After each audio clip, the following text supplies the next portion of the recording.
வாசிப்பை நேசிப்போம் குழு நண்பர்களுக்கு வணக்கம்.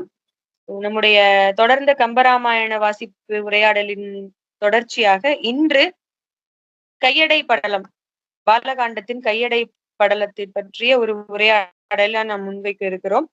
திரு அவதார படலம், அதாவது ராமனுடைய திரு அவதாரம் செய்த அந்த தகவலை நமக்கு கொடுக்கக்கூடிய கம்பரின் வழி நாம் கொடுக்கக்கூடிய படலத்தை சென்ற உரையாடல்களில் நாம் கண்டோம். இன்று ராமபிரானையும் அவருடைய தம்பி இலக்குவனையும் விசுவாமித்திர முனிவரிடம் அவருடைய சக்கரவர்த்தி தசரத சக்கரவர்த்தி கையடையாக ஆதரவாக கொடுக்கக்கூடிய அந்த தகவலை நமக்கு சொல்லக்கூடிய அந்த கதையின் நோட்டத்தோடு கவி புலமையோடு அழகோடு சொல்லக்கூடிய கம்பரின் வரிகள் வழி நாம் காண இருக்கிறோம். நண்பர்கள் அவங்களுடைய கருத்துக்களை சொல்லலாம். இது வரைக்கும் இந்த கையடை படலத்துல இது வரைக்கும் நீங்க படிச்ச அந்த செய்யுள்கள்ல இருந்து உங்களுக்கு பிடிச்ச செய்யுள்கள், நமக்கு என்ன சொல்ல வருது, நமக்கு என்ன முனிவருடைய குணநலன்கள் சொல்லப்படுது, மன்னனுடைய தேவை சொல்லப்படுது, ராமலட்சுமணரை பத்தி சொல்லப்படுது, அதனுடைய தொடர்ச்சியாக நீங்கள் கவனித்த, நீங்கள் விரும்பிய அல்லது கேள்விகளுக்கு உட்பட்ட பாயிண்ட்ஸ் ஏதாவது இருந்ததுன்னா அதையும் நம்ம சொல்லலாம். நண்பர்கள் ஒவ்வொருத்தரா பேசலாம். பேசி முடிச்சதுக்கு அப்புறம் நானும் கோமு சார் கடைசியை பேசுவேன். ஸோ பிரசன்னா சார் வந்து அவருடைய கருத்தை சொல்வதற்கு பிரசன்னா சார் அழைக்கிறேன். வணக்கம் சார். அனைவருக்கும் வணக்கம். நான் போன தடவை கடைசியில பேசினேன், இந்த தடவை முதல்ல பேசுறேன். அதோட கண்டினியூஷன் தான் கிட்டத்தட்ட. அன்னைக்கு பேசினதுக்கு அப்புறம் நான் திரும்பி எனக்குள்ளே யோசிச்சு பார்த்தேன், ஏன் வந்து டிகேசி வந்து சில செய்யுள்களை கம்பனுடையதே இல்லை என்று சொன்னார். எந்த முடிவை வச்சுட்டு அவர் சொல்லியிருப்பாரு, நம்ம அதை நோக்கி போயாகணும். அதை நோக்கி போயாகணும்னா அவரோட கருத்து பிரகாரம் எந்தெந்த செய்யுள் ராமாயணத்துல இருக்கு, எது எது இடைச்செருகள் அப்படிங்கிறது அவர் நினைக்கிறாருங்கிறது இந்த புக்கை வச்சுட்டு நமக்கு தெரியும். அப்ப நான் ஃபாலோ பண்ற புக்குல சரண்யா கொடுக்கிற அந்த பாடல்கள்ல கொஞ்சம் வித்தியாசத்தை பார்த்தேன். எது எது இங்க இருக்கு, எது எது அங்க இல்லை, ஏன் அப்படி இல்லாம போறதுக்கான காரணங்கள் என்னவா இருக்கும். நாம ரொம்ப பெரிய தமிழ் அறிஞர்கள் இல்லை, தமிழ் அறிஞர்களா இருந்து அதை இன்னொரு ஆங்கிள் போய் பார்த்தாதான் உண்மையான வித்தியாசம் நமக்கு தெரியும். ஆனா ஒரு சாதாரண பாமர ஆங்கிள் நான் பார்த்தேன்னு சொன்னா, இதுல வந்து டிகேசி வந்து ஒவ்வொரு பாட்டுக்கும் இந்த சந்தங்களை பிரிச்சு கொடுத்துருக்காரு. தானனா தனனாங்கிற மாதிரி கொடுத்துருக்காரு. அப்படி கொடுக்கறப்போ அவர் வந்து எந்த செய்யுள் இடைச்செருகள்னு சொல்றாரோ அந்த செய்யுள்ள அந்த சந்தம் வேறுபடுது. அப்ப இத வந்து எனக்கே தோணிச்சு, அப்ப இதை வச்சுட்டு அவர் ஏதாவது பண்ணியிருப்பாரா. இப்ப நாம எழுத்தாளர்களுக்கு ஒரு டச்சு சொல்றோம். நான் முதல்ல சொன்னாப்புல ஒரு எழுத்தாளர் இந்த ஒரு பேராவை படிச்சுட்டு இது வந்து சுஜாதா எழுதுனது, இது வந்து ஜெயமோகன் எழுதுனதுன்னு நம்மளால கண்டுபிடிக்க முடியும்.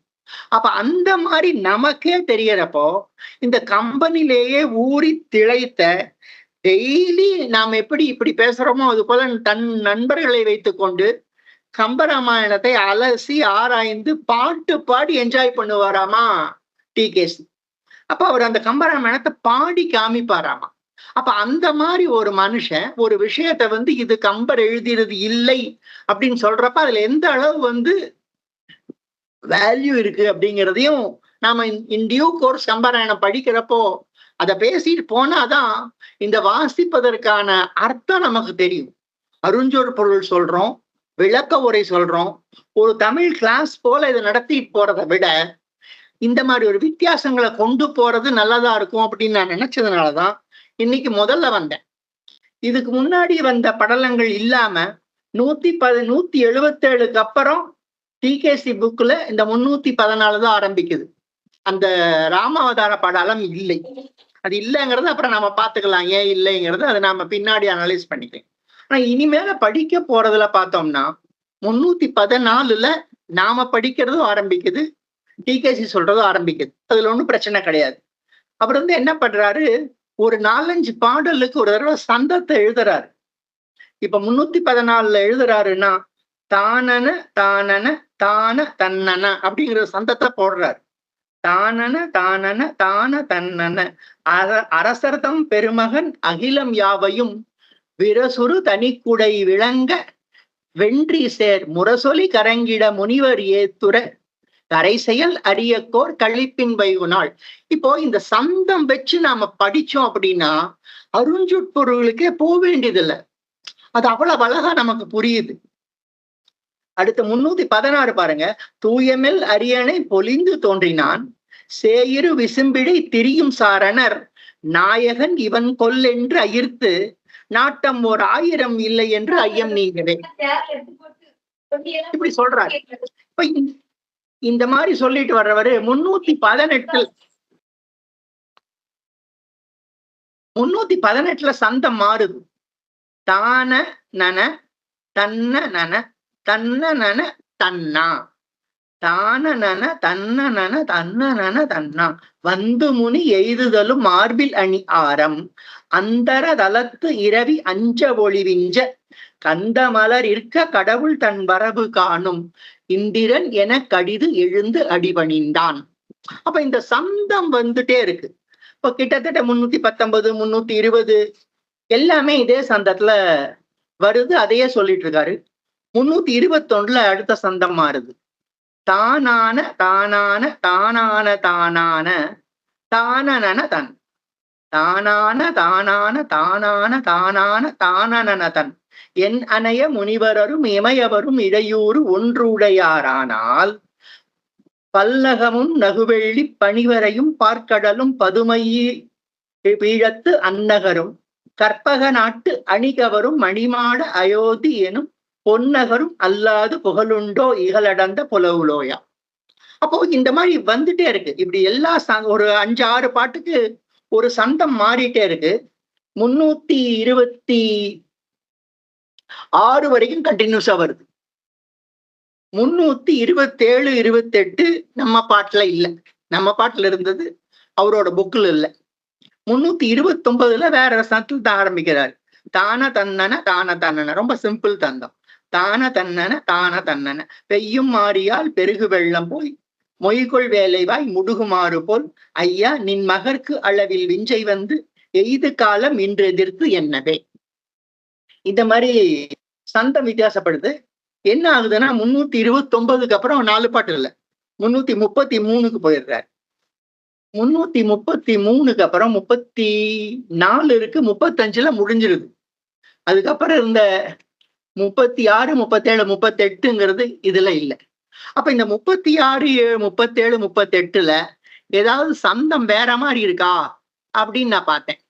அப்படி பாக்குறப்போ அந்த கடைசி 2 பாட்டு பார்த்தோம்னா ஒரு மாதிரியும் இருக்கு, இல்லைங்கிற மாதிரியும் தோணுது.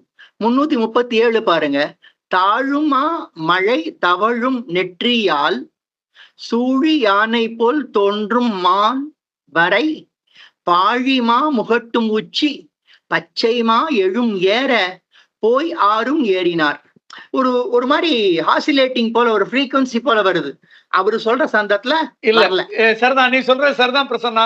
இதுல எந்த சந்தமும் நிக்கல. அதுதான் அந்த இந்த வித்தியாசங்களை நாம இனி பார்த்துட்டு பேசுறப்போ நமக்கே இது கம்பராமாயண பாடலாங்கிற சந்தேகம் வரலாம். இதைத்தான் நான் சொல்லணும்னு நினைச்சேன். அருஞ்சொற் பொருள்ல நீங்க பேச போறீங்க. இனி இந்த ஒரு இசையோடு சேர்ந்த கம்பராமாயணத்தை படிச்சாதான் நம்மளால இன்னும் சிறப்பா போக முடியும் அப்படின்னு சொல்லிட்டு அடுத்த விவாதத்திற்கு வழிவிடுகிறேன். நன்றி.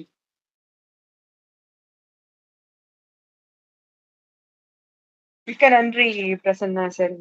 நல்லதொரு பாயிண்ட் எடுத்து கொடுத்தீங்க. எனக்கும் இந்த படலத்துல உள்ள பாடல்களை பதிவு பண்ணும்போது இந்த சந்தம் நான் கவனிக்கல. ஆனா சில இடங்கள்ல நீங்க போன படலத்துக்கு, திருவாதார படலத்துக்கு நீங்க சொல்லியிருந்த அந்த பாயிண்ட் எனக்கு ஞாபகம் இருந்தது. இந்த படலம் ஃபுல்லாவே டிகேசி ஒமிட் பண்ணிட்டு இதுல போட்டிருக்காரு. சோ அதுல இல்லாத ஒரு சந்தச்சுவையோ அல்லது ஓசை நயமோ அல்லது அழகோ சோ இதுல என்ன புதுசா இருந்துருது. சோ அதை விட்டுட்டு அதை டோட்டலா ஒமிட் பண்ணிட்டு இதுக்கு வந்துட்டாருன்னா இதுல எல்லா பாட்டும் அப்படி இருக்காருன்னா இதுல சில பாடல்கள் நீங்க சொன்ன கவுண்ட் இல்லாம அது போக ஆரம்பத்துலயும் அந்த முனிவரை புகழ்ந்த மாதிரிதானே இந்த முனிவரையும் புகழ்றாங்க. சோ அந்த இடத்துல எனக்கு கொஞ்சம் சறுக்குது. நான் அதை பேசும்போது சொல்றேன். ரொம்ப நன்றி. இந்த கண்டிப்பா இனிமே நம்ம பதிவிடக்கூடிய நாட்களிலும் சரி, அதற்கு பதில் இருக்கக்கூடிய நாட்களிலும் சரி, இந்த சந்தச்சுவையை கவனித்து இது கம்பனுடைய வரிகளாக இருக்குமா அல்லது இடைச்செருகளாக இருக்குமா அப்படிங்கிற அந்த கருத்தை கண்டிப்பா சேர்த்துக்குவோம் நம்புறோம். அடுத்து பேச விரும்புறவங்க பேசலாம். சுகந்திமா, பிரியதர்ஷினிமா, ஒரு கருத்தை நீங்க சொல்லலாம். கையடை படல பேசுங்க. சொல்லுங்க. நான் பேசுறேன்ப்பா. ஹலோ, கேக்குதா? ஓகே, அனைவருக்கும் வணக்கம். பிரசன்னா சார் வந்து ரொம்ப அருமையா இப்ப வந்து அந்த அவங்க சொன்ன அதனுடைய போன முறை அவங்க சொன்னதுக்கான காரணத்தை ரொம்ப அழகா விவரிச்சிருக்கிறாங்க. Thank you sir. இந்த மாதிரி எல்லாம் நமக்கு வந்து சொல்றப்பதான் இனி வாசிக்கும் பொழுது இந்த சந்தத்தோட இதனுடைய அந்த நயத்தோட பாடல் நயத்தோட கம்ப ராமாயணம் வாசிக்கணும் அப்படிங்கிற ஆர்வம் வருது. இந்த முறை வந்து நான் ரொம்ப பாடல் இதுக்குள்ள எல்லாம் போக விரும்பல. எனக்கு இந்த இந்த கையடை படலத்துல பிடித்த கேரக்டர் பத்தி மட்டும் சொல்லலாம் அப்படின்னு நினைக்கிறேன் நான். ஏன்னா இதுல வந்து 24 பாடல்கள் இருக்கு. 24 பாடல்களுமே ரொம்ப அருமையா இருக்குது. அப்படியே உள்ள நுழைஞ்சு படிக்க வாசிக்க ரொம்ப நல்லா இருக்குது. 2-3 தடவை ரெஃபர் பண்ணி படிக்கிற மாதிரி தான் இருந்தது. ரொம்ப டீப். அதனால இப்ப நான் வந்து இந்த கம்பராமாயணத்தினுடைய தற்போதைய நாயகர் நம்மளுடைய தசரதனை பத்தி மட்டும் சொல்லலாம் அப்படின்னு நினைக்கிறேன். ஏற்கனவே சரண்யா சொல்லிட்டாங்க, கையடை அப்படின்னாலே வந்து அடைக்கலமாக ராமலட்சுமணனை வந்து கொடுக்குறாரு தசரதன் யாருக்கு, விஸ்வாமித்திரருக்கு அப்படின்னு சொல்லிட்டு. அந்த இதுல தசரதனுடைய சிறப்புகள் அப்படின்னா கம்பருக்கு வந்து தசரதனை ரொம்ப பிடிக்குதா அல்லது இந்திரனை கொஞ்சம் குறையா பிடிக்குதா தெரியல. பட் இந்த கையடை படலத்துல வந்து தசரதனையும் இந்திரனையும் கம்பேர் பண்ணிதான் ஒவ்வொரு இதையும் சொல்லிக்கிட்டே வர்றார் முதல்ல இருந்தே. அது நாம பார்க்கலாம். முதல் பகுதியிலேயே 3வது பாடல்ல இவரை பத்தி சொல்றப்ப, அதாவது தசரதன் வந்து தசரதனுடைய அவை இல்ல அமர்ந்திருத்தல், அப்புறம் அந்த அவருடைய நகரம், முதல்ல அயோத்தி நகரத்தை பத்தி அதனுடைய அலங்காரத்தை பத்தி நிறைய இடங்கள்ல வந்து அந்த மாட மாளிகையோட இருக்கக்கூடிய நகரம் வந்து இந்திரலோகத்தில் இருக்கக்கூடிய அமராவதி பட்டணத்துக்கு இணையான அழகுள்ளது அப்படின்னு சொல்லியிருக்கிறார். ஏற்கனவே சொல்லியிருக்கிறார். நம்ம இந்த நகர்படலத்துல அதையே திரும்பவும் சொல்றார். அதாவது தேவதூதர்கள் வந்து அந்த வழியா வர்றப்ப அமராவதி நகருக்கு இணையா அந்த அயோத்தி நகரம் வந்து ரொம்ப ஜொலிப்பான விளக்குகளாலும் அழகான அலங்காரங்களாலையும் ஜொலிக்குது அப்படின்னு சொல்றாங்க. அப்படியே உள்ள வர்றப்ப அந்த சபையில வந்து தசரதன் அமர்ந்திருக்கிறார். அதை பார்த்த உடனே அவங்களுக்கு யாரு ஞாபகம் வருதுன்னா இந்திரன் தான் வந்து அமர்ந்திருக்கிறாரோ அப்படிங்கிற மாதிரி முதல்ல நினைக்கிறாங்க. அப்ப இந்திரன் தான் அமர்ந்திருக்கிறாரோ அப்படின்னு நினைச்ச உடனேவும் அவங்களுடைய அறிவுக்கு எட்டுவது இந்திரனுக்கு 1000 கண்கள், ஆனா இவருக்கு வந்து 2 கண்ணு தான் இருக்குது. அதனால இவர் வந்து இந்திரன் கிடையாது அப்படிங்கிற முடிவுக்கு வர்றாங்க. அதுக்கு கம்பர் சொல்லியிருப்பாரு, நாயகன் இவன் கொல் என்று ஆயித்து நாட்டம் ஓர் 1000 இல்லை என்று ஐயம் நீங்கினர் அப்படின்னு சொல்றார். அதாவது நமக்கு எல்லாம் தெரியும், அந்த கௌதம முனிவருடைய சாபத்தால் அகலிகை கதை தெரியும். சாபத்தால அவருக்கு வந்தது வந்து 1000 கண்கள் இவருக்கு வரும். இந்த இடத்த வந்து சார் கோமதிசங்கர் சார் கூட நல்ல விளக்கமா சொல்லியிருந்தாங்க. ஏன் வந்து நாட்டம் ஓர் 1000 இல்லை 1000 கண்ணுக்கு ஏன் நாட்டம்ங்கிற வார்த்தை சொன்னாரு அப்படிங்கிறத சொல்லியிருப்பாங்க. அதாவது விளைவால் வந்தது, பெண் விளைவால் வந்தது அந்த கண்கள். தசரதனுக்கு வந்து அடுத்தவர் மனைவி மேல ஆர்வம் கிடையாது, அவருக்கு பெண் விளைவு கிடையாது. அதனால இவருக்கு இவர் வந்து ஒருபடி, நான் அப்படிதான் நினைக்கிறேன், இந்திரனை விட உயர்வாகத்தான் சொல்லியிருக்கிறார் இந்த இடத்துல. தசரதனை வந்து இந்திரனை விட உயர்வாக சொல்லியிருக்கிறார் கம்பர் அப்படின்னு தான் நான் வந்து எடுத்துக்கிட்டேன். அந்த விளக்கமே ரொம்ப நல்லா இருந்தது சார், நீங்க சொல்லியிருந்த அந்த விளக்கம். அடுத்தபடியா வந்து பாத்தீங்கன்னா இப்ப பார்த்து டவுட் இல்ல, இவர் தான் அமர்ந்திருக்கிறார். யார்? நம்மளுடைய தசரதன் தான் அமர்ந்திருக்கிறார். அப்ப தசரதனுக்கு அடுத்து சொல்றாங்க, விஸ்வாமித்திரர் வந்து நம்ம இதை நோக்கி வந்துகிட்டு இருக்கிறாரு அப்படின்னு சொல்லிட்டு, நம்மளுடைய அவையை நோக்கி வந்துகிட்டு இருக்கிறாரு அயோத்தி நகருக்கு அப்படின்னு சொன்ன உடனேவும் இவர் விஸ்வாமித்திரர் வந்து எதிர்கொள்ள போறதுக்கு கூட எப்படி சொல்லியிருக்கிறார், கம்பாரிசன் என்ன கொடுத்திருக்கிறாருன்னா கம்பர், தாமரை மலர் மேல எழுந்தி இருக்கக்கூடிய பிரம்மன் வருகையை எப்படி வந்து நம்மளுடைய இந்திரன் வந்து எதிர்கொள்வாரோ அது மாதிரி விஸ்வாமித்திரருடைய வருகையை நம்ம தசரதன் வந்து எதிர்கொண்டார் அப்படின்னு. எத்தனையோ இதுகள் இருக்க இதுலயும் வந்து இந்திரனை தான் கம்பேர் பண்றார். இந்திரனுக்கும் பிரம்மனுக்குமான உறவு அப்படின்னு நான் பார்த்த அளவுல இந்திரனுக்கும் பிரம்மனுக்கும் அப்படி என்ன அட்ராக்ஷன், ஏன் இதை ஒரு உவமையா சொல்லி இருக்கிறாரு அப்படின்னா, இந்திரனுடைய அரசியல் குருவும் அதே நேரத்துல அவருடைய மூதாதை வெளிவந்தவரும் பிரம்மன். அதனால பிரம்மனுக்கும் இந்திரனுக்குமான பாண்டேஜ் வந்து ரொம்ப நல்லது, ரொம்ப திக்கான ஒரு பாண்ட், ஒரு இணைப்பு வந்து அவங்களுக்குள்ள உண்டு. அதனால இந்திரன் வந்து பிரம்மனை பார்க்கணும்னாலே ஒரு ஆர்வத்துல இருப்பார். அதே மாதிரி முனிவர்களுக்கெல்லாம் சிறந்தவர், முனிவர்களில் சிறந்த விஸ்வாமித்திரர் நம்ம ஊருக்கு வர்றாரு, நம்ம சபைக்கு வர்றாரு அப்படின்னு உடனே இவர் அந்த அளவு ஆர்வமா போய் பார்த்தாரு அப்படிங்கிற இடம். இந்த இடம் ரொம்ப நல்லா இருந்தது, எனக்கும் ரசிக்கும்படியாக இருந்தது. அடுத்து பாத்தீங்கன்னா இதே மாதிரி விஸ்வாமித்திரர் வந்து நம்மளுடைய அயோத்தி மாநகரத்துக்கு வந்துட்டாரு. அந்த அவைக்கு வந்த உடனேவும் இவர் வரவேற்கிற விதம் ரொம்ப நல்லா இருந்தது. அதாவது நீங்க எங்களுடைய இடத்துக்கு வந்தது ரொம்ப எனக்கு மனதுக்கு வந்து ரொம்ப மகிழ்ச்சியா இருக்கு. இது இந்த நகர் செய்த தவமோ, இந்த இடம் செஞ்ச தவமோ, அல்லது நான் செய்த தவமோ அப்படின்னு சொல்லிட்டு, இல்ல இதனால எல்லாம் நீங்க வரல, இந்த நாட்டை ஆண்ட அல்லது எனக்கு முன்னோர்கள் செய்த தவம் தான் நீங்க வந்து இங்க வந்திருக்கிறீங்க. இந்த இடமே நான் எப்படி பாக்குறேன்னா, தன்னை விட, தன்னுடைய நாட்டை விட அந்த முன்னோர்களுக்கு இவர் கொடுக்கக்கூடிய அந்த பற்று அல்லது முன்னோர்கள் கொடுக்கக்கூடிய மரியாதையை நான் நினைக்கிறேன். அந்த மாதிரி அவருடைய ஒரு நிமிஷம் அந்த பற்றை வந்து நான் ரொம்ப உண்மையிலேயே ரொம்ப ஆர்வமா நினைச்சு பாக்குறேன். இந்த இடமும் ரொம்ப அழகா இருந்தது. அடுத்து பாத்தீங்கன்னா விஸ்வாமித்திரர் வந்து சொல்லுவார், இந்த மாதிரி நான் எதுக்காக வந்தேன் அப்படின்னு சொன்னா, எங்களுடைய ஒரு செகண்ட் அமைதியா பேசுங்க, அவங்க போன் பண்றாங்க. எதற்காக வந்திருக்கிறீங்க அப்படின்னு கேட்பாரு விஸ்வாமித்திரர் கிட்ட. அவர் சொல்லுவாரு, இந்த மாதிரி எல்லாரும் முனிவர்களுக்கு ஒரு ஏதாவது பிரச்சனை அப்படின்னு சொன்னா, முனிவர்கள் செய்யக்கூடிய தவத்துல ஏதாவது பிரச்சனை அப்படின்னு சொன்னா அவங்க எங்க போவாங்களாம்? பனி படர்ந்த கைலாயத்துக்கு போவாங்க, அல்லது பார்க்கடலை ஆளும் பரந்தாமன்கிட்ட போவாங்க, அல்லது தாமரை மலர்ல இருக்க பிரம்மன்ட்டு போவாங்க, அல்லது இந்திரலோகம் போவாங்க. அப்படி இல்லைன்னா உங்ககிட்ட, அதாவது இந்த அயோத்தி நகரை நோக்கிதான் வருவாங்க அப்படின்னு சொல்ற இடம் இதுல கம்பர் தசரதனையும் அவருடைய நகரத்தையும் எந்த அளவு உயர்வா வைக்கிறாரு அப்படிங்கிறது எனக்கு ரொம்ப அப்பீலிங்கா இருந்தது, ரொம்ப பிடிச்சிருந்தது. அவ்வளவு உயரத்தில், அதாவது தேவர்களுக்கு இணையா நம்ம தசரதனை சொல்றார். இது ரொம்ப அருமையான ஒரு இடமா நான் நினைச்சேன். அந்த அளவு உயர்வு இந்த கையடை படலத்திலையும் நம்ம தசரதனுக்கு கொடுத்திருக்கிறாரு அப்படின்னு. அடுத்து பாத்தீங்கன்னா இன்னொரு இடத்துல வந்துட்டாங்க, எதற்காக வந்தீங்கன்னு கேட்பாரு. அப்ப அவர் சொல்லுவார், இந்த மாதிரி முனிவர்கள் இது இந்த ஏதாவது எங்களுடைய இதுல தடங்கள் வந்ததுன்னா, என்னோட செய்ய போற வேள்வியில தடங்கள் வந்ததுன்னா அதுக்கு உங்களுடைய அவங்களை எதிர்க்கிறது, அதாவது அசுரர்களாலேயோ மற்றவர்களாலேயோ ஏதாவது ஒரு தடங்கள் வந்தா அவங்களை எதிர்க்கிறதுக்காக உங்களுடைய மகன்கள் 2 பேரையும் என்கிட்ட அனுப்பி வைங்க அப்படின்னு சொல்லுவார். சொன்ன உடனே இவருக்கு ரொம்ப வருத்தமா போயிரு. ஏன்னா அந்த பாசத்தை எப்படி பிள்ளைங்க 2 பேரையும் அனுப்புறது, இன்னொன்னு அவர் கேட்கறது அசுரர்களுக்கு எதிராக போர் செய்ய வேண்டிய ஒரு சூழல்ல கேட்கிறாரு.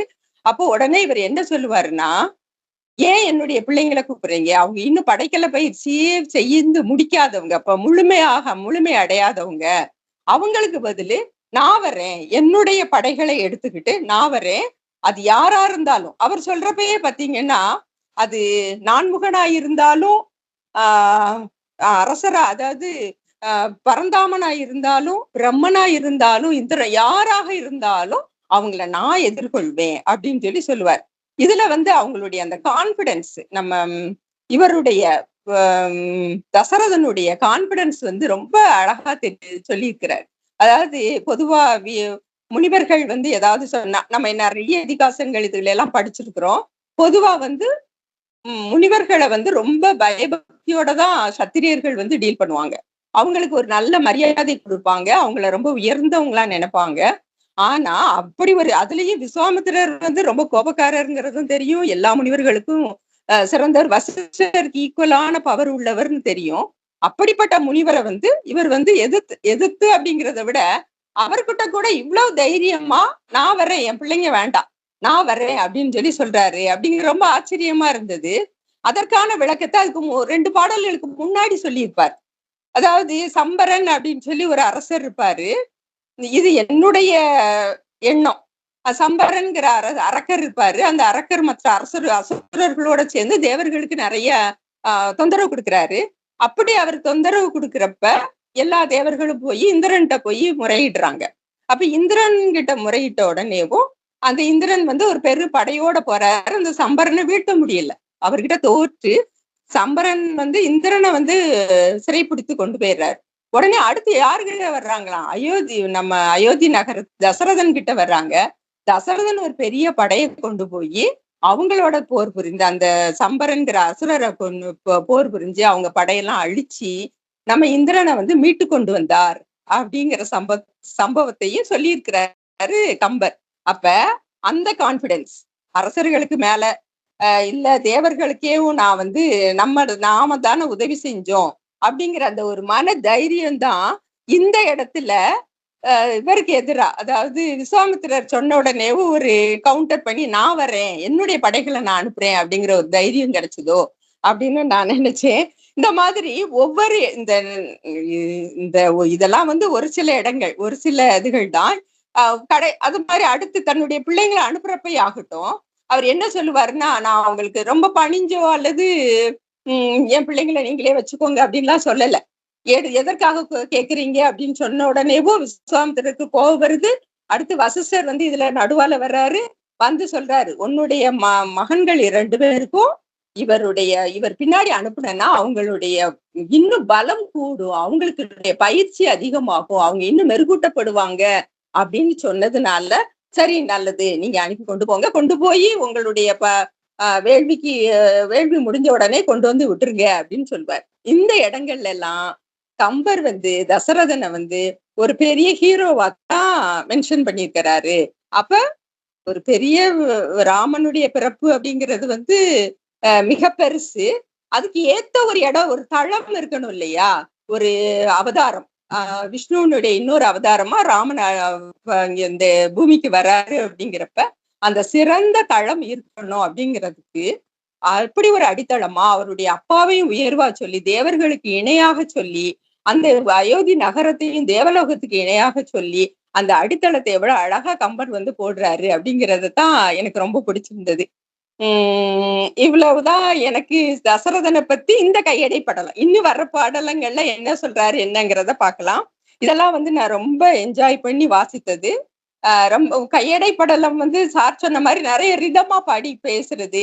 அது மாதிரி இந்த விஸ்வாமித்திரர்கிட்ட இவர் சொல்லுவார் இல்ல பாத்தீங்களா, நீ என்ன நானே என்னுடைய படைகளோட வர்றேன் அப்படிங்கிறப்பெல்லாம் எனக்கு அந்த மிடுக்கா எழுதியிருக்கிற விதம் ரொம்ப நல்லா இருந்தது. சிவாஜி இதை பேசியிருந்தா எப்படி இருக்கும் அப்படிங்கிற அந்த எண்ணமெல்லாம் வந்தது அந்த செய்யுளை வாசிக்கிறப்ப. செய்யுள் இப்ப என் கையில இல்ல, அந்த செய்யுள் வாசிக்கிறப்ப பாத்தீங்கன்னா ரொம்ப ஒரு மிடுக்கா, ஏன் நான் இருக்கிறேன், நான் நான்முகன்னாலும் சாரி கைலையத்து ஆண்டவர்னாலும் சரி, எந்த அது மாதிரி பார்க்கடல் அரசர்னாலும் சரி, பிரம்மன்னாலும் சரி, மற்ற தேவர்கள்னாலும் சரி, என்னால அவங்களை எல்லாம் உங்களுக்கு இடையூறு செய்ய யார் வந்தாலும் தடுக்க முடியும் அப்படிங்கிறது ரொம்ப கம்பீரமா நல்லா இருந்தது. சினிமாட்டிக்கா போகணும்னா சிவாஜி பேசுற மாதிரி நான் கற்பனை பண்ணிக்கிட்டேன். இப்படி இந்த இடங்கள்லாம் எனக்கு ரொம்ப பிடிச்சிருந்தது. இன்னும் நீங்க எல்லாரும் பேசுங்க, உங்களுடைய உரைகளையும் கேட்போம். தொடர்ந்து நம்ம கம்பராமாயணம் வாசிப்போம். நன்றி, வணக்கம். மிக்க மிக்க நன்றி சுகந்தி அம்மா, ரொம்ப அழகா சொன்னீங்க. கிட்டத்தட்ட இன்னொரு தடவை எனக்கு அந்த கையடை படலத்தை தொடர்ந்து வாசிச்ச மாதிரியே இருந்தது. எனக்கு ரொம்ப பெருமையாவும் சந்தோஷமாவும் இருக்கு. ரொம்ப ரசிச்சு படிச்சிருக்கீங்க அப்படிங்கிறது தெரியுது. அந்த ஒவ்வொரு கேரக்டரோட குவாலிட்டிஸ் என்ன, அதை எப்படி கொடுத்திருக்காரு அப்படிங்கறத சொன்னீங்க. ரொம்ப சந்தோஷம், ரொம்ப நன்றி. சோ அடுத்து பேச விருப்பறவங்க பேசலாம். வணக்கம். வணக்கம் பிரியதர்ஷினி. பேசுறீங்களா? பேசுறேன் மேடம். கேக்குதா? கொஞ்சம் சத்தமா பேசுறீங்களா? எனக்குதா கம்மியா கேக்குதான்னு தெரியல. மத்தவங்களுக்கு கேக்குதா பிரியாமா பேசுறது? சவுண்ட் கேக்குதா? இல்ல கொஞ்சம் வால்யூம் கூட்டுங்க, இல்லைன்னா அந்த உங்களுடைய ஹெட்போன் எடுத்துட்டு பேசுனா பாருங்க, ஏதோ ஒரு ப்ராப்ளம் இருக்கு, அவ்வளவுதான். ஹெட்போன் எடுத்துட்டு தான் சார் பேசுறேன். தொண்டை கொஞ்சம் சரியில்லை, அதனால. அப்போ சரி, அப்போ சரி, அப்போ உங்களால முடிஞ்ச மாதிரி பேசுங்க. பிரியதர்ஷினி பேசுங்க. வெல்கம். அனைவருக்கும் வணக்கம். இப்போ நம்ம கம்பராமாயணத்துல கையடை படலத்துல வந்துட்டோம். இந்த கையடை அப்படின்னா அடைக்கலம் அப்படிங்கிற பொருள் தான். இதுல யாரு யார்கிட்ட அடைக்கலமா குடுக்குறாங்க அப்படிங்கிறத நம்ம பார்க்கணும். ராமன் லட்சுமணனை விஸ்வாமித்திரர்ட்ட அடைக்கலமா குடுக்குறாங்க அப்படின்ற மாதிரி இதுல பொருள்ல வந்து சொல்லியிருந்தாங்க. எனக்கு என்ன தோணுச்சுன்னா, இவங்களுக்கு அடைக்கலமா போன மாதிரி இல்ல. விஸ்வாமித்திரரோட வேள்வியை காக்குறதுக்கு தான் இவங்க 2 பேரும் அடைக்கலம் குடுத்துருக்காங்க அப்படின்ற மாதிரி தோணுச்சு. அடுத்து பாத்தீங்க அப்படின்னா பாடல் 315 316 எல்லாம் என்ன சொல்லியிருப்பாங்க அப்படின்னா, விண்ணுலகம் எவ்வளவு அழகா இருக்கோ, அதாவது விண்ணுலக தலைநகரான அமராவதி எவ்வளவு அழகா இருக்கோ அந்த அளவு அழகா இருக்குப்பா எங்க அயோத்தி. இங்க இருக்க தேவதூதர்கள்லாம் ஒரே குழப்பம் ஆயிட்டாங்க. இவர் வந்து இந்திரனா தயரதனா அப்படின்னு பார்த்துட்டு ரொம்ப குழப்பத்திலேயே இருக்காங்க. சுகந்தி மேடம் சொன்ன மாதிரி அந்த 1000 கண் வந்து தசரதனுக்கு இல்ல. அதனால வந்து தசரதன் தான் அப்படிங்கிறத நம்ம வந்து சொல்லுவாங்க. அதுக்கான காரணத்தையும் சுகந்தி மேடம் தெளிவாவே சொல்லிட்டாங்க. அடுத்து பாத்தீங்க அப்படின்னா 318வது பாடல்ல வந்து எனக்கு ஒரு வரி வந்து ரொம்ப பிடிச்சிருந்துச்சு. அதாவது வந்து முனி எய்தலும் மார்பில் அணி ஆரம் அந்த அரளத்து இரவி எஞ்ச. அதாவது அந்த அதரளத்து இரவி அப்படின்றது சூரியன், வானத்துல ஒளிரக்கூடிய இந்த சூரியன் அப்படின்ற மாதிரி அந்த வரி கொடுத்திருப்பாங்க. அது ரொம்ப வந்து அழகா இருந்தது. அடுத்து பார்த்தோம் அப்படின்னா அப்ப வந்து நம்ம முனிவர் வந்து வந்துட்டாரு. யாரு அப்படின்னா விஸ்வாமித்திரர் வந்துட்டாரு. அவர வந்து ஒரு பொன்னால அமர்ந்த ஆசனத்துல எல்லாம் அமர செஞ்சுட்டாங்க. அமர செஞ்சதுக்கு அப்புறம், நீங்க இப்ப எங்க ஊருக்கு நீங்க வந்திருக்கீங்க. இதெல்லாம் வந்து இப்ப உள்ள பயன் கிடையாது. எங்க முன்னோர்கள் செய்த பயனெல்லாம் சேர்ந்து தான் நீங்க இங்க வந்திருக்கீங்க அப்படின்னு தசரதனுக்கு வந்து ஒரே சந்தோஷம் தாங்க முடியாது. அந்த அளவு வந்து ரொம்ப மகிழ்ச்சி பொங்க பேசிட்டு இருப்பாரு. இப்பதான் வந்து ஒரு விஸ்வாமித்திரர் வந்து ஒரு வரி சொல்லுவாரு.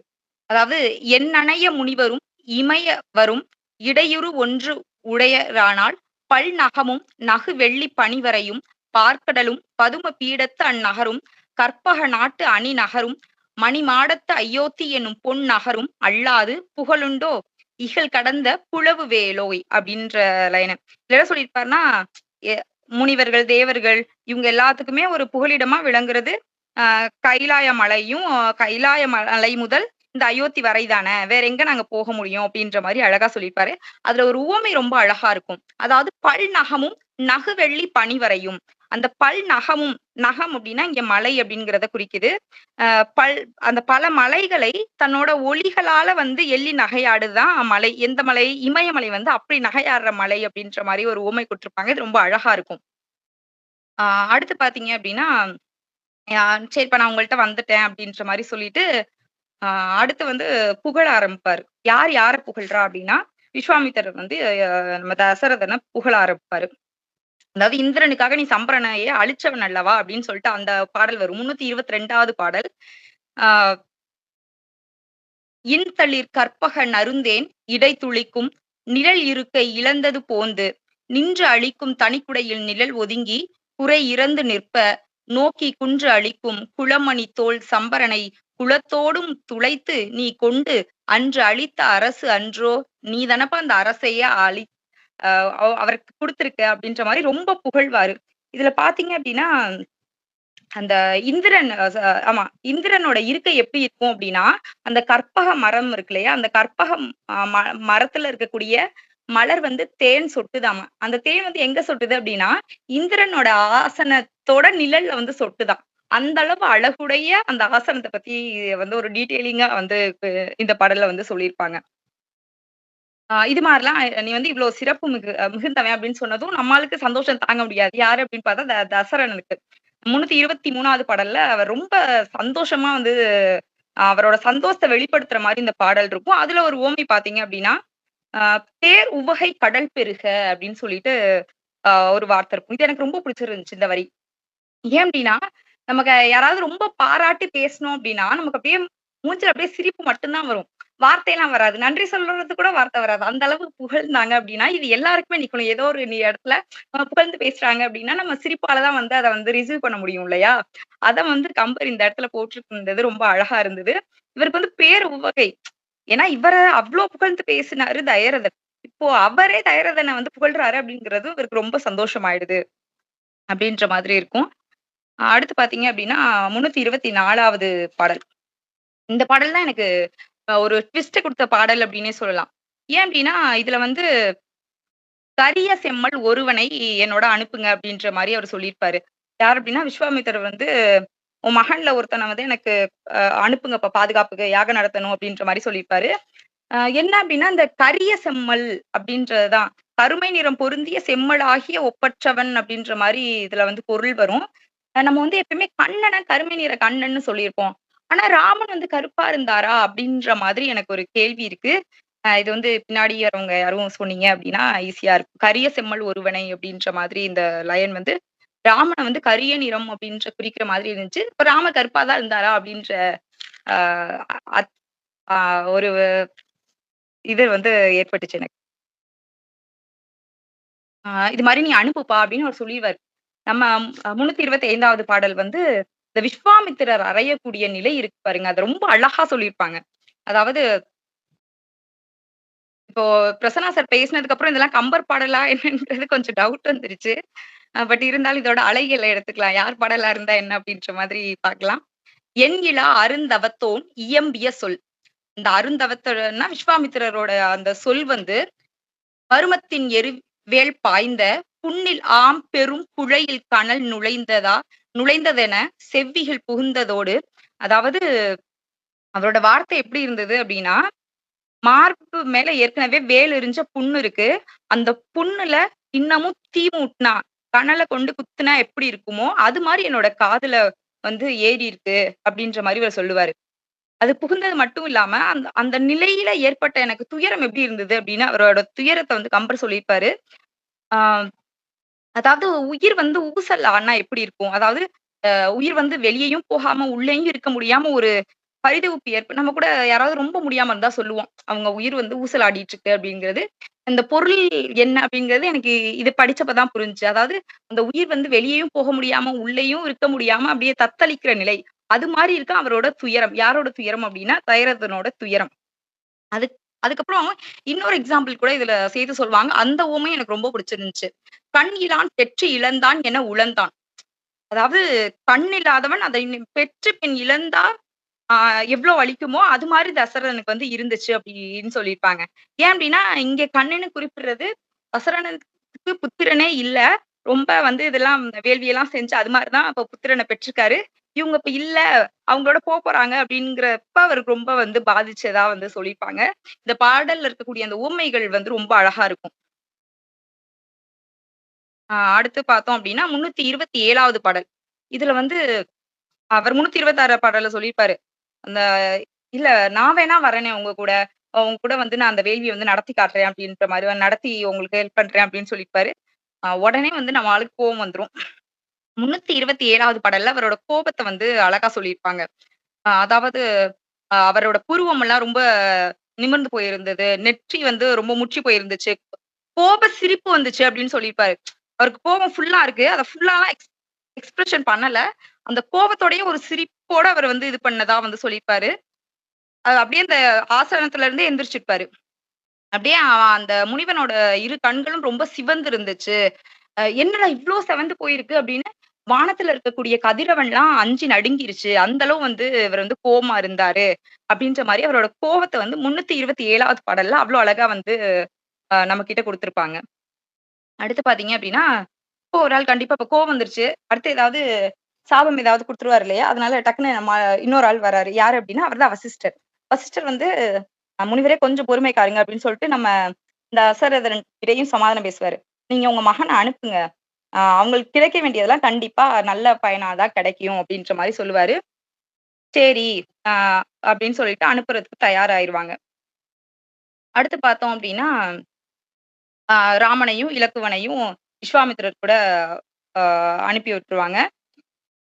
அப்படி வந்து அப்படி எல்லாரும் போகும்போது 332வது பாடல்ல இந்த ஒரு வரி குடுத்திருப்பாங்க. "நவைக்கண் நீக்கினான் நடத்தல்." இந்த நவைக்கண் அப்படின்னா, குற்றம் நீங்கிய கண்களை நீக்கிட்டு இந்த முனிவர் வந்து போனாரு. ஏன்னா, நமக்கு என்னடா நமக்கு கேட்டத தரல அப்படிங்கவும் ரொம்ப கோவமா இருந்திருப்பாரு. அந்த கோவமுடைய கண்ல வந்து நீங்கிருச்சு. அந்த கோவம் வந்து நீங்கிருச்சு. அந்த குற்றம் வந்து நீங்கிருச்சு அப்படின்னு அழகான நவைக்கண் நவைனா குற்றம். அந்த நவைக்கண் நீக்கினான் அப்படின்னா கண்ல உள்ள குற்றத்தெல்லாம் நீக்கிட்டு இவங்க 2 பேரையும் கூட்டிட்டு போனாரு அப்படின்ற மாதிரி ரொம்ப அழகா சொல்லியிருப்பாங்க. அடுத்து பார்த்தோம் அப்படின்னா நம்ம ராமன் லக்ஷ்மண் 2 பேரும் அம்பு, வாளு இது எல்லாத்தையும் எடுத்துட்டு போவாங்க. அப்படி போகும்போது 334வது பாடல்ல சொல்லியிருப்பாங்க. இவங்க 2 பேரும் போனாங்க. எல்லைப்புறம் வரை போயிட்டாங்க. அப்படி போகும்போது மன்னன் உயிரையும் சேர்த்து கொண்டு போயிட்டாங்க அப்படின்ற ஒரு ஒரு வரி வரும். இது நமக்கு வந்து நல்லா அதோட அழகு வந்து நல்லா இருக்கும். இப்ப மன்னன் உயிரெல்லாம் பறிச்சுட்டு போல. இருந்தாலும் உயிர் மாரி இருக்க பிள்ளைங்க 2 பேரும் போகுதுங்களே அப்படின்ற கவலைக்காக அந்த வார்த்தைய வந்து சொல்லியிருப்பாங்க. இன்னொன்னு எப்படி இருந்தாலும் இவரு சாக தான் போறாரு. அதுக்கெல்லாம் வந்து ஒரு இதா வந்து இப்பவே சொல்லியிருப்பாங்களோ அப்படின்ற மாதிரி வந்து நம்ம எடுத்துக்கலாம். அடுத்து பார்த்தீங்க அப்படின்னா 335வது பாடல். இது வந்து இப்படி நடந்து போயிட்டு இருக்கிறதுல அவங்க வந்து சரையு நதி அப்படிங்கிறத அடைவாங்க. அந்த நதியோட அழகை வந்து வர்ணிக்கிற விதம். இது நம்ம பெரும்பாலும் நெறைய உவமைகள்ல பார்த்திருப்போம் தான். ஆ மகளிரோட சலங்கை ஒலி எப்படி ஒலிக்குமோ, அது மாரி எப்பயுமே ஒலிச்சிட்டு இருக்க சரையு நதி அப்படின்னு சொல்லுவாங்க. இந்த சரையு நதிய அடைஞ்சதுக்கு அப்புறமா பார்த்தீங்க அப்படின்னா, ஒரு சோலைக்குள்ள போவாங்க. அந்த சோலை எப்படி இருக்கும் அப்படின்னா, கரும்பு சோலையில் காற்று நெறைய வீசுதாமா. கமுக மரங்களில் பெருகி வரும் தேன், அந்த எல்லையவே வந்து மீறி செல்லுது அப்படின்னு சொல்லியிருப்பாங்க.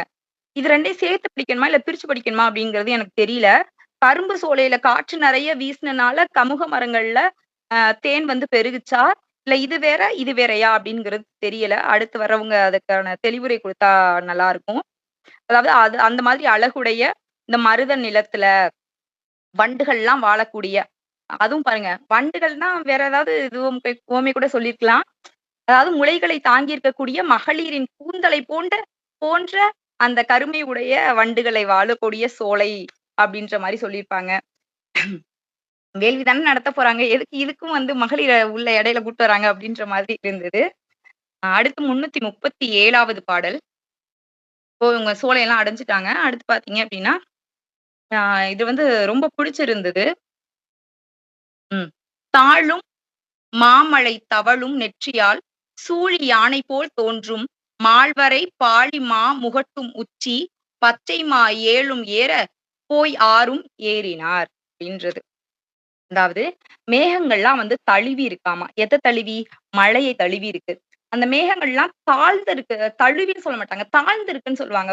ஃபுல்லாலாம் இல்ல. பாதி வரை தாழ்ந்து அப்படியே தழுவிட்டு நிக்குது. அது எப்படி இருக்கு அப்படின்னா, ஒரு யானைக்கு முகப்படாம் அந்த முன்னாடி போடுவோம் இல்லையா? அது மாதிரி போட்டா எப்படி இருக்குமோ, அது மாதிரி இருக்கு.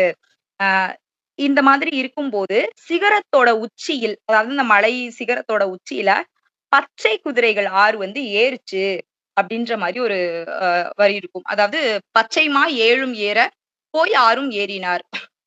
அதாவது பச்சைமா 7ம் ஏற அப்படின்னா எனக்கு ஃபர்ஸ்ட் என்னன்னா, ஏன் பச்சை கலர் குதிரைன்னு சொல்றாங்க? ஓகே.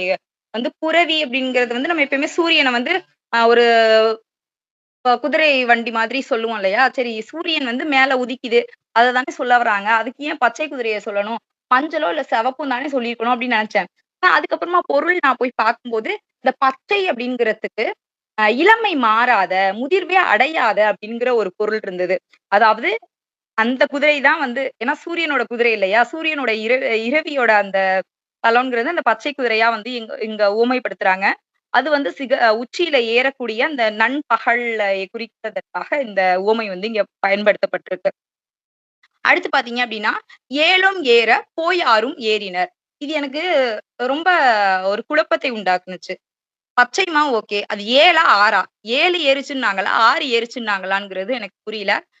அத வந்து அவங்களே வந்து குடுத்திருந்தாங்க. 6 தான் வரும். 7 ஏறல. ஏ 7 அப்படிங்கிறது வந்து எழுந்தத தான் 7ம் அப்படின்னு சொல்றாங்களே தவிர, 6 தான் ஏறுச்சு. ஒருவேளை தேர் சக்கரம்னா 6 இருக்குமோ, அத வச்சு இப்படி 6 ஏறுச்சுன்னு சொல்றாங்களோ அப்படின்ற மாரி இருந்தது. இருந்தாலுமே அ அந்த இடத்துல ஏற்பட்ட ஐயம் இன்னும் தெளிவு பெறல. பச்சைமா ஓகே. அது 6ஆ 7ஆ? ஏன் 6 சொல்றாங்க? அதாவது தேர் சக்கரத்த மென்ஷன் பண்ணி தான் 6 சொல்றாங்களா? அப்படிங்கிறத அடுத்து வந்துறவங்க கண்டிப்பா சொல்லுவாங்கன்னு நெனைக்கிறேன். ஆ அடுத்து அவ்வளதான். இப்போ வந்து இப்ப மாரி நதி அடைஞ்சாங்க. அடுத்து சோலை அடைஞ்சாங்க.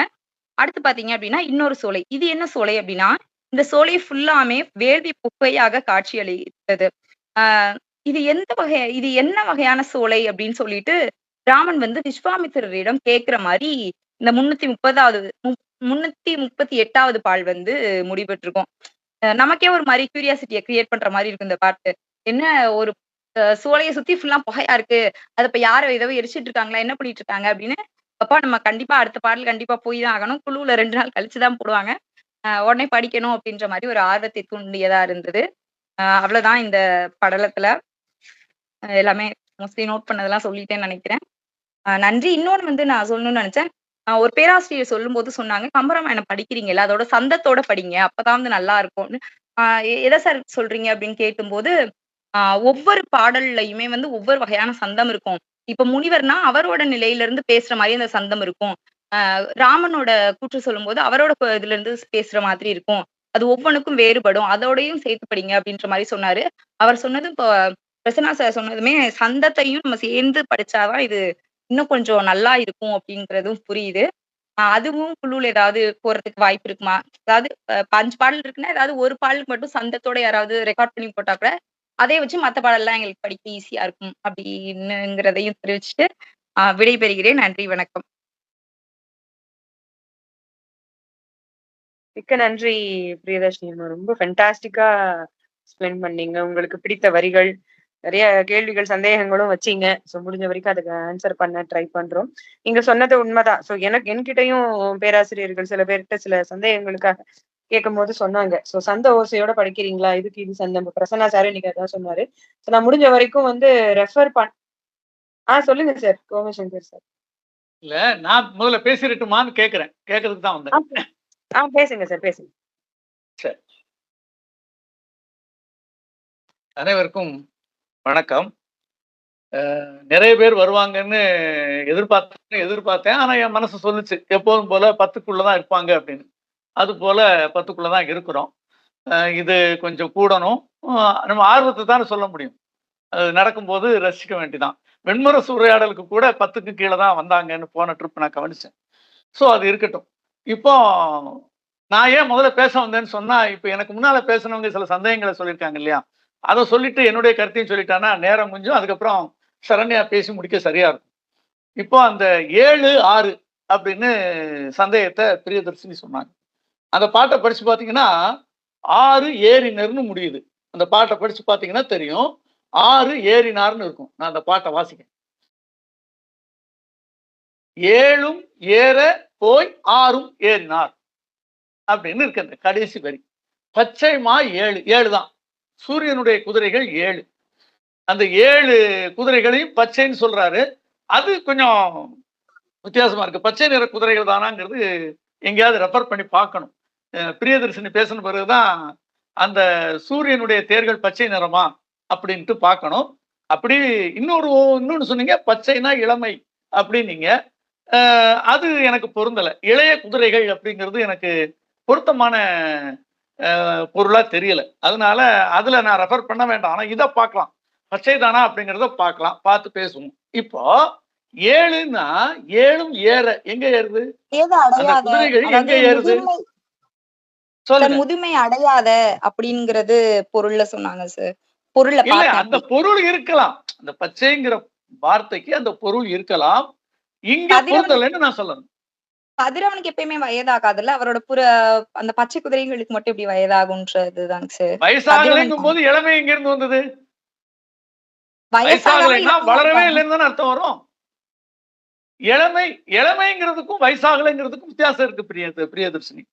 ஏதோ ஒரு வயசுல வந்து நின்று அப்படி இருந்தா நீங்க சொல்றது அதுக்கு வயது மாறாமைங்கிறதும் கூட உங்க கற்பிதம் தான். அது எனக்கு சரியா தெரியல. அதனால அந்த பொருள் அங்க இருந்தாலும், பச்சை என்பதற்கு இளமை என்ற பொருள் இருந்தாலும் கூட இங்க பொருந்துதா அப்படின்னு பார்க்கும்போது எனக்கு பொருந்தலைன்னு தோணுது. கொஞ்சம் ஆராய்ஞ்சு பார்க்கலாம். நீங்க கேட்டது 6ஆ 7ஆ அப்படின்னா 7. அடுத்த 6ன்னா அந்த நதி, அதாவது அந்த யானையில அந்த மலை வந்து மலையில நீங்க சொன்ன மாதிரி அந்த பனி மலை மேகங்கள் நிக்குது. அந்த நேரத்துல அது யானைக்கு முகப்படம் போட்ட மாதிரி அந்த மலை இருக்கு. அந்த மலையில வந்து அந்த உச்சியில குதிரைகள் ஏறுவது போல சூரியன் ஏறி வராரு. இவங்க 6ம் ஏறினார்னா இவங்க அந்த நதியை கடக்குறாங்க. ஏறுதல், ஆற்றில் இறங்குதல் நம்ம படிப்போம். இங்க ஏறி போறாங்க. அது நதி ஏறி போற மாதிரி இதை முடிச்சிருக்காரு. அங்க ஏறுற மாதிரி இங்க ஏறுங்கிற வார்த்தையை சொல்லியிருக்காரு. ஆத்துல இறங்கி தானே நடக்க முடியும். ஆனா இவங்க ஆற்றை கடந்தார்கள். ஒரு விஷயம் இருக்கு. சரையு நதியை கடப்பதற்கு நடந்து கடந்தார்களா, ஏதாவது படகுலையோ அல்லது தோணியோ தெப்பத்திலேயோ ஏறி கடந்தார்களாங்கிறது அங்க பூடகம். நதியில அந்த நதியில நடந்தும் கடந்திருக்கலாம், சின்ன ஏதாவது ஆழம் குறைந்த நதியா இருந்தா. ஆனா அந்த காலத்து நதிகள்ல வைகையே கூட தெப்பத்துல கடந்தாங்க அப்படின்னு சொல்லி நம்ம சிலப்பதிகாரத்துல படிச்சோம். ஆகவே அந்த காலத்து குறிப்பா வட இந்திய நதிகள் வந்து இப்பவும் வெள்ளமா தான் இருக்கும். அந்த வெள்ளம் நிறைந்த நதிகளை நடந்து கடந்தாங்கன்னு சொல்ல முடியாது. நிச்சயமா ஒரு பரிசல் அல்லது ஒரு தெப்பம் அல்லது ஏதோ ஒரு வழியாகத்தான் அவங்க நடந்துதான், அதை ஏறித்தான் கடந்திருக்கணும். ஆகவே அந்த ஏறினார் என்பதில் மற்ற விஷயங்கள்லாம் தூக்கி நிக்குது, பூடகமா நிக்குது. சோ 6 என்பது நதி. எஸ் எஸ் அதாவது 7 என்பது 7 குதிரையை குறிச்சது, 6 என்பது 6 அதான் நதியை குறித்தது. இது உங்களுடைய முதல் கேள்விக்கு ஒரு விளக்கம். அடுத்தால இன்னொரு கேள்வி கேட்டீங்களே, கரும்பு. அது என்ன கேட்டீங்க? கரும்பு வயல்ல வந்து காற்று நுழைஞ்சு அசைச்சதுன்னா என்னமா, திரும்ப சொல்லுங்க, அந்த லைனை சொல்லுங்க, என்ன நினைச்சீங்க நீங்க? சொல்லுங்க சொல்லுங்க. கரும்பு சோலையில காற்று நிறைய வீசுது. அதுக்கு அடுத்த லைனே பாத்தீங்க அப்படின்னா, கமுக மரத்துல இருந்து தேன் நிறைய பொழிந்தது அப்படின்ற மாதிரி இருக்கும். இது காத்தடிச்சனால இது தேன் அதிகமா பொழிந்ததா, இல்ல ரெண்டும் பிரிச்சு படிக்கணுமா அப்படின்ற மாதிரி கேட்டேன். ஒரு கண்ணதாசன் பாட்டை ஞாபகப்படுத்துறேன். கொடி அசைந்ததும் காற்று வந்ததா, காற்று வந்ததும் கொடி அசைந்ததா. இன்னொரு பாட்டு ஞாபகம் இருக்கும், அந்த பாட்டை கேட்டு பாருங்க.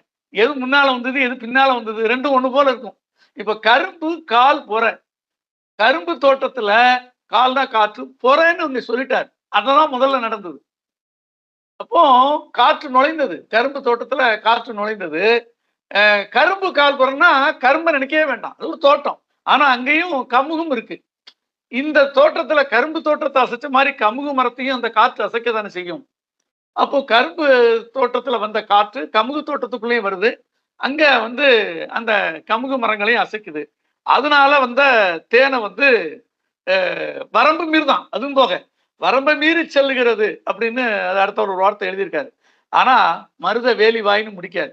அப்படியான மருத வளத்தை தான், இப்படி இப்ப நிறைய மருத வளத்தை அவர் முன்னுக்கிட்டே சொல்லியிருக்காரு.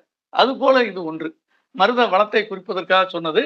அதனால நீங்க சொன்ன மாதிரி காற்று நுழைந்துதான் அந்த மரங்களை அசைக்கிறது, இது நம்ம எடுத்துக்க வேண்டியதானே, இதுல ஒன்றும் பிரச்சனை இல்லை. இன்னொரு கேள்வி கேட்டீங்க, நம்ம என்ன இங்க வேள்வி தானே செய்ய வராங்க, ஏன் இங்க பெண்களுடைய மார்பகங்களை பற்றிய வர்ணனை வந்தது கேட்டீங்களா? பிரியா கேட்டீங்கல்ல? ஆமா சார், இல்ல அது கேள்வியா இல்ல, ஒரு கருத்து. இந்த மாதிரி வர்ணனை எல்லாம் கொஞ்சம் பொறுத்துக்குங்க. அதாவது எதுக்கு சொன்னாங்கன்னா பாருங்களேன், அரும்பு கொங்கையர் தோன்றி வரும் தரங்களை உடைய அந்த அரும்புதல்னா வளர்ந்துகிட்டே வருது. இளம் பெண்கள்ல இருந்து கொஞ்சம் பெண்களுடைய வயது ஏற ஏற அவருடைய மார்பகங்கள் வளர்வது போல அந்த சோலையில உள்ள அந்த கூந்தல், அது சொல்லப்போனா கூந்தல் தான், கூந்தல் வளர்றதுக்கு அதை ஆரம்பிச்சு வைக்காரு. அது போன்ற கூந்தல் வளருதுன்னு சொல்லிட்டு அது போல அந்த சோலையில வண்டுகள் வந்ததுன்னு சொல்றாரு. அது எப்படின்னு பார்க்கணும். அழகிய கூந்தல், மென்மையான கூந்தலை போல கருத்த வண்டு, வண்டு கருப்பா இருக்கு, அதுக்கு கூந்தல், அதுக்கு ஒரு வளர்ச்சி, அதுக்கு அங்கிட்டு போறாரு, இவ்வளவும் சுத்தி போறாரு. இது வர்ணனையா தான் எடுத்துக்கணும், வேள்விக்கு அதுக்கும் சம்பந்தம் இல்லைனாலும் கூட இன்னொரு பெண் வர்ணனை வரும், தாடகை வரப்போற, அப்பவும் இதே மாதிரி வர்ணனைகளை நீங்க பார்ப்பீங்க. ஸோ அதனால இது ஒரு வர்ணனையா எடுத்துக்கோங்க, இதுல அதுக்கு மேல ஒன்றும் இல்லை, கேள்விக்கு இல்லை. இன்னொன்னு என்ன கேட்டீங்க? இந்த வாரம் உங்களை போலவே எனக்கு இன்னைக்கு கொஞ்சம் தொண்டை வலி. ராமன் கருப்பா அப்படின்னு கேட்டீங்க, என்ன சந்தேகம் உங்களுக்கு? கார்மேனி மன்னன் தான் அவரு, இதுல எந்த சந்தேகம் இல்லை. ஏன் உங்களுக்கு சந்தேகம் வந்தது சொல்லுங்க? உங்க பேச்சு கொஞ்சம் குறைவா கேட்கு. கார்மேக வண்ணன்னா கண்ணன் அப்படிங்கிறது கண்ணனோட அவதாரத்துல மட்டும்தானே அந்த கண்ணன் மட்டும் இல்ல, ராமனும் அந்த கரியன் தான். ஓகே சார், நன்றி. கரிய செம்மல் அந்த வார்த்தைக்கு தான் நீங்க இதை கேட்டீங்க. அவரு கார்மேக வண்ணன் தான், பச்சைமா மலை மேனியான் தான் அவரு. ஸோ அதனால அது சந்தேகம் வேண்டாம். அப்புறம் புண் நுழைந்த அனல். இதை நான் ஒரு தடவை உரையாடலே கேட்டிருந்தேன். நல்லா யோசிச்சு பாருங்க. வேல்பட்ட புண்ணு அது இன்னும் ஆறியும் ஆறாமலும் இருக்கு. அதுவே கொஞ்சம் துன்பத்தை தந்துகிட்டு இருக்கு. அதுல அனல் நுழைந்தால் போல அப்படின்னு. அனலை எப்படி நுழைப்பது? அனலை எப்படி நுழைப்பது? அனல் எப்படி நுழையும்? அனலுக்கு என்ன தன்மை உண்டு? அதனுடைய மேல் பாகம் தான் இருக்கும். அதை கொண்டு போய் நீங்க ஏதாவது ஒண்ணுல கொண்டு தொட்டா கூட அது என்ன பண்ணுன்னா, அந்த எதை வைத்து தொடுகிறோமோ அந்த பொருளை சுற்றி மேல வரும், நுழையாது, உள்ளு போகாது. இவர் அனல் நுழைந்த என்ன அப்படின்னு எழுதியிருக்கிறார். நம்ம ஒரு இது வச்சிருக்கோம், வெந்த புண்ணில் வேல் பாய்ந்தது போல் அப்படின்னு ஒரு சொற்றொடர் நம்ம அடிக்கடி பேசுவோம். அந்த புண்ணுல குத்துறதுக்கு வேல் வரும், ஆனா தீ எப்படி குத்தும்? தீ எப்படி நுழையும்? இது நான் யோசிச்சு பார்த்தேன். தீக்குள்ள வேணா நம்ம ஏதாவது போட்டு நுழைக்கலாம். பாரதி சொன்னார் இல்லையா, தீக்குள் விரலை வைத்தால் நின்னை தீண்டு மின்பம் தோண்டுதடான்னு. அது மாதிரி தீக்குள்ள நம்ம வேணா கையை நுழைக்கலாம் ஒழிய, அல்லாத ஒரு பொருளை நுழைக்கலாம் ஒழிய, தீ எப்படி புண்ணோட நுழையும்னு நான் இவ்வளவு தூரம் யோசிச்சு எனக்கு அந்த இதை யோசிக்க முடியல.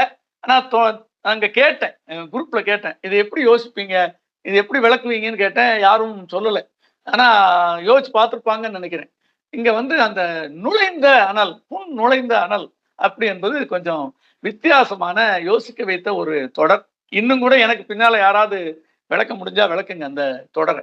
அப்புறம் கண்ணிழந்தான் பெற்றிழந்தான்ங்கிறது ரொம்ப அழகான ஒரு ஓமை. நான் முன்னால குரூப்லயும் சொல்லியிருந்தேன்.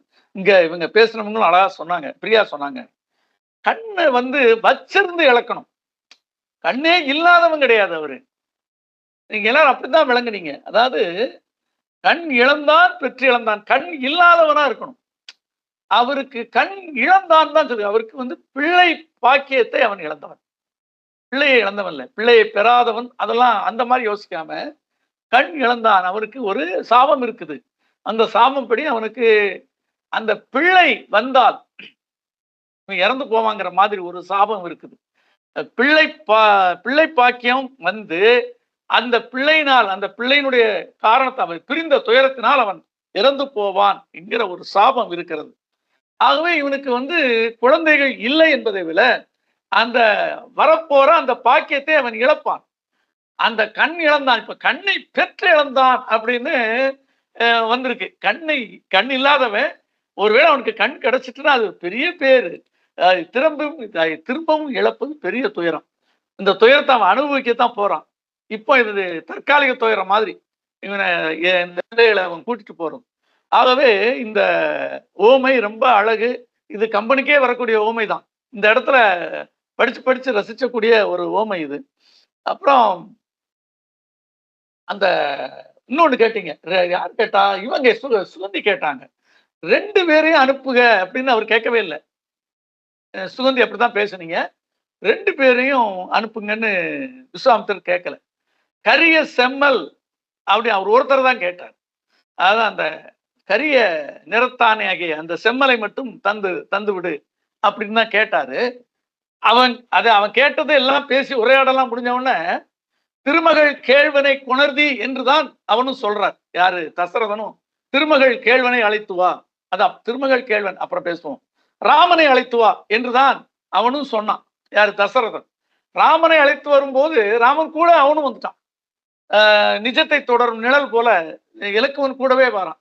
கூடவே வந்த பிறகு என்ன நினைச்சானோ தெரியல, தசரதன் எந்த விளக்கமும் இல்லாம கொடுக்குறான். 2 பேரையும் கொடுத்து 2 பேருக்கு நீதான் தந்தை, 2 பேருக்கு நீதான் தாய் என்று கையளிக்கிறான்.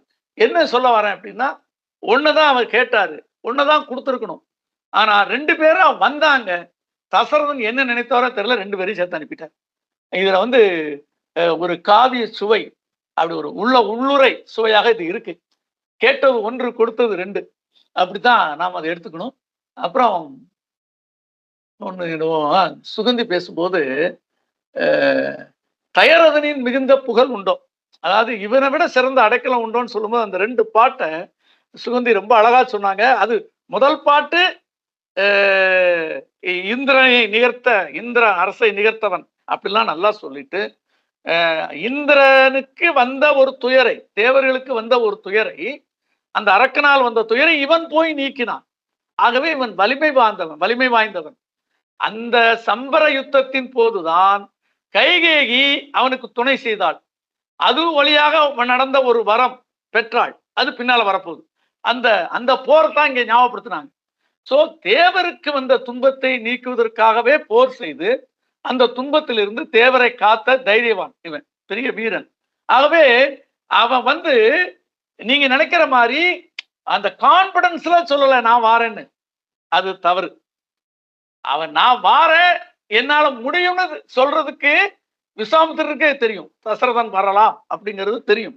அதுக்கு தான் அவன் சொன்னான். ஆனா ஏன் நான் வாரேன்னு அவன் கான்பிடன்ஸ் இல்ல, மகனை காப்பாற்றணும்னு நினைச்சான். அவன் போய் அரக்கர்களால ஏதாவது துன்பம் அடைந்து விட்டால் அந்த துன்பத்தினால் நமக்கு துயரம், அவனை பிரிந்த துயரம் நமக்கு வந்துடும். ஆகவே நம் குழந்தைகளை காக்க வேண்டும் என்கிற தந்தையினுடைய ஒரு ஆவல்னால் தான் முந்துறான். நானும் வீரன் தானே, நீங்க என்னையே கூப்பிடாம என் பிள்ளைகளை கூப்பிடுறீங்க அப்படின்னு கேட்பது போல அந்த இடத்துல அமைந்தது. ஆகவே அவன் கான்பிடன்ஸ்ங்கிறது கேட்கிறவனுக்கு தெரியும், இவன் ரைட்டு, இவன் அதை செய்யக்கூடியவன் தானே தெரியும். ஆனா தசரதன் சொன்னது என் பிள்ளைகளை விட என்னாலே செய்ய முடியும், பிள்ளைகளுக்கு முடியாதுன்னு வேற சொல்லிட்டான். அவங்க சிறியவர்கள், அவங்க இந்த அசுரருடைய சூழ்ச்சிகளை எல்லாம் அறியாதவர்கள். ஆகவே அவர்களை அழைக்காதீர்கள், அதையெல்லாம் தெரிந்த நான் வருகிறேன் அப்படின்னு அது சொன்ன ஒரு அழகு அதுல இருக்கு. அது இன்னும் கொஞ்சம் நல்லா படிச்சீங்கன்னா அது ரொம்ப அழகா இருக்கும். அது இன்னும் கொஞ்சம் பார்க்கணும். அப்புறம் இந்த 1000 கண் நாட்டம், அதை திரும்பவும் நீங்க சொன்னீங்க சுகந்தி. நாட்டம் என்றால் விளைவு. அவன் விளைவின் அரசன். நமக்கு வெண்மரசுல தான் வரிக்கு 10 தடவையாவது இந்திரன் சொல்லும் போது விளைவின் அரசன், விளைவின் வேந்தன் என்று சொல்லிட்டே வராது. அந்த விளைவுனாலே வெண்முரசு எழுதுற ஆசிரியருக்கு விளைவு என்பது பொருள் மீது, இசை மீது, கலை மீது, இந்த விளைவெல்லாம் தாண்டி பெண்கள் மீதான விளைவைத்தான் வெண்முரசு அதிகமாக பேசியது. இந்த இடத்துல வெண்முரசு பேசாதீங்கன்னு சொல்லாதீங்க, வெண்முரசு படிக்கிறவங்களுக்கு தெரியும். அதை சொல்லுகிற போது ஜெயமோகன் வேற ஒரு ஜெயமோகனா வருவார். இப்போ இந்த மாமலரும் அப்படித்தான் போயிட்டு இருக்கு. சோ அது போல இந்த இடத்துல அவன் பிறன்மனை விளைகிறான். விளைவு என்பது வெறும் பெண்ணின் மீதான விளைவு அல்ல. இந்திரன் விளைந்தது பிறன்மனை. பிறன்மனை விளைகிற ஆர்வம் உள்ளவனால்தான் சாபம் பெற்று அவனுக்கு 1000 கண் வந்தது. தசரதன் அப்படி அல்ல. அதைத்தான் வெறும் 1000 கண் நாட்டம்ங்கிற வார்த்தையை போட்டாங்க. நாட்டம்னா பார்வைதான், பார்த்தல் தான். 1000 கண் இல்லை அப்படிங்கிறதுலாம் அதை பார்த்தோங்கிறது அர்த்தத்துல சொன்னாலும் கூட நாட்டம் என்ற அந்த சொல்லானது பிறன்மனை விளையக்கூடியவன் அல்ல தசரதன் என்று சொல்வதற்காக ஒரு சிறப்பாக சொல்லப்பட்ட சொல்லாக எனக்கு தோணுச்சு. அப்புறம்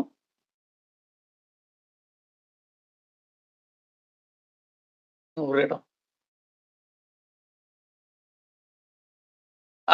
இது சுகந்தி, நீங்க எப்படி உங்க கற்பனை எனக்கு பிடிச்சிருந்தது. இருந்தாலும் அதை நான் சொல்லணும். கௌசிகன் வரான், விஸ்வாமித்திர முனிவர் வராரு.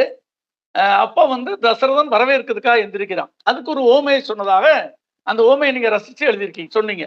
அதாவது பிரம்மனை பார்த்த, பிரம்மன் வருகைக்காக பார்த்து எழுந்த மரியாதை செலுத்திய இந்திரன், அவனை போல முனிவரை பார்த்த தசரதன் எழுந்தான். இப்படித்தானே சொன்னீங்க சுகந்தி? கரெக்டா?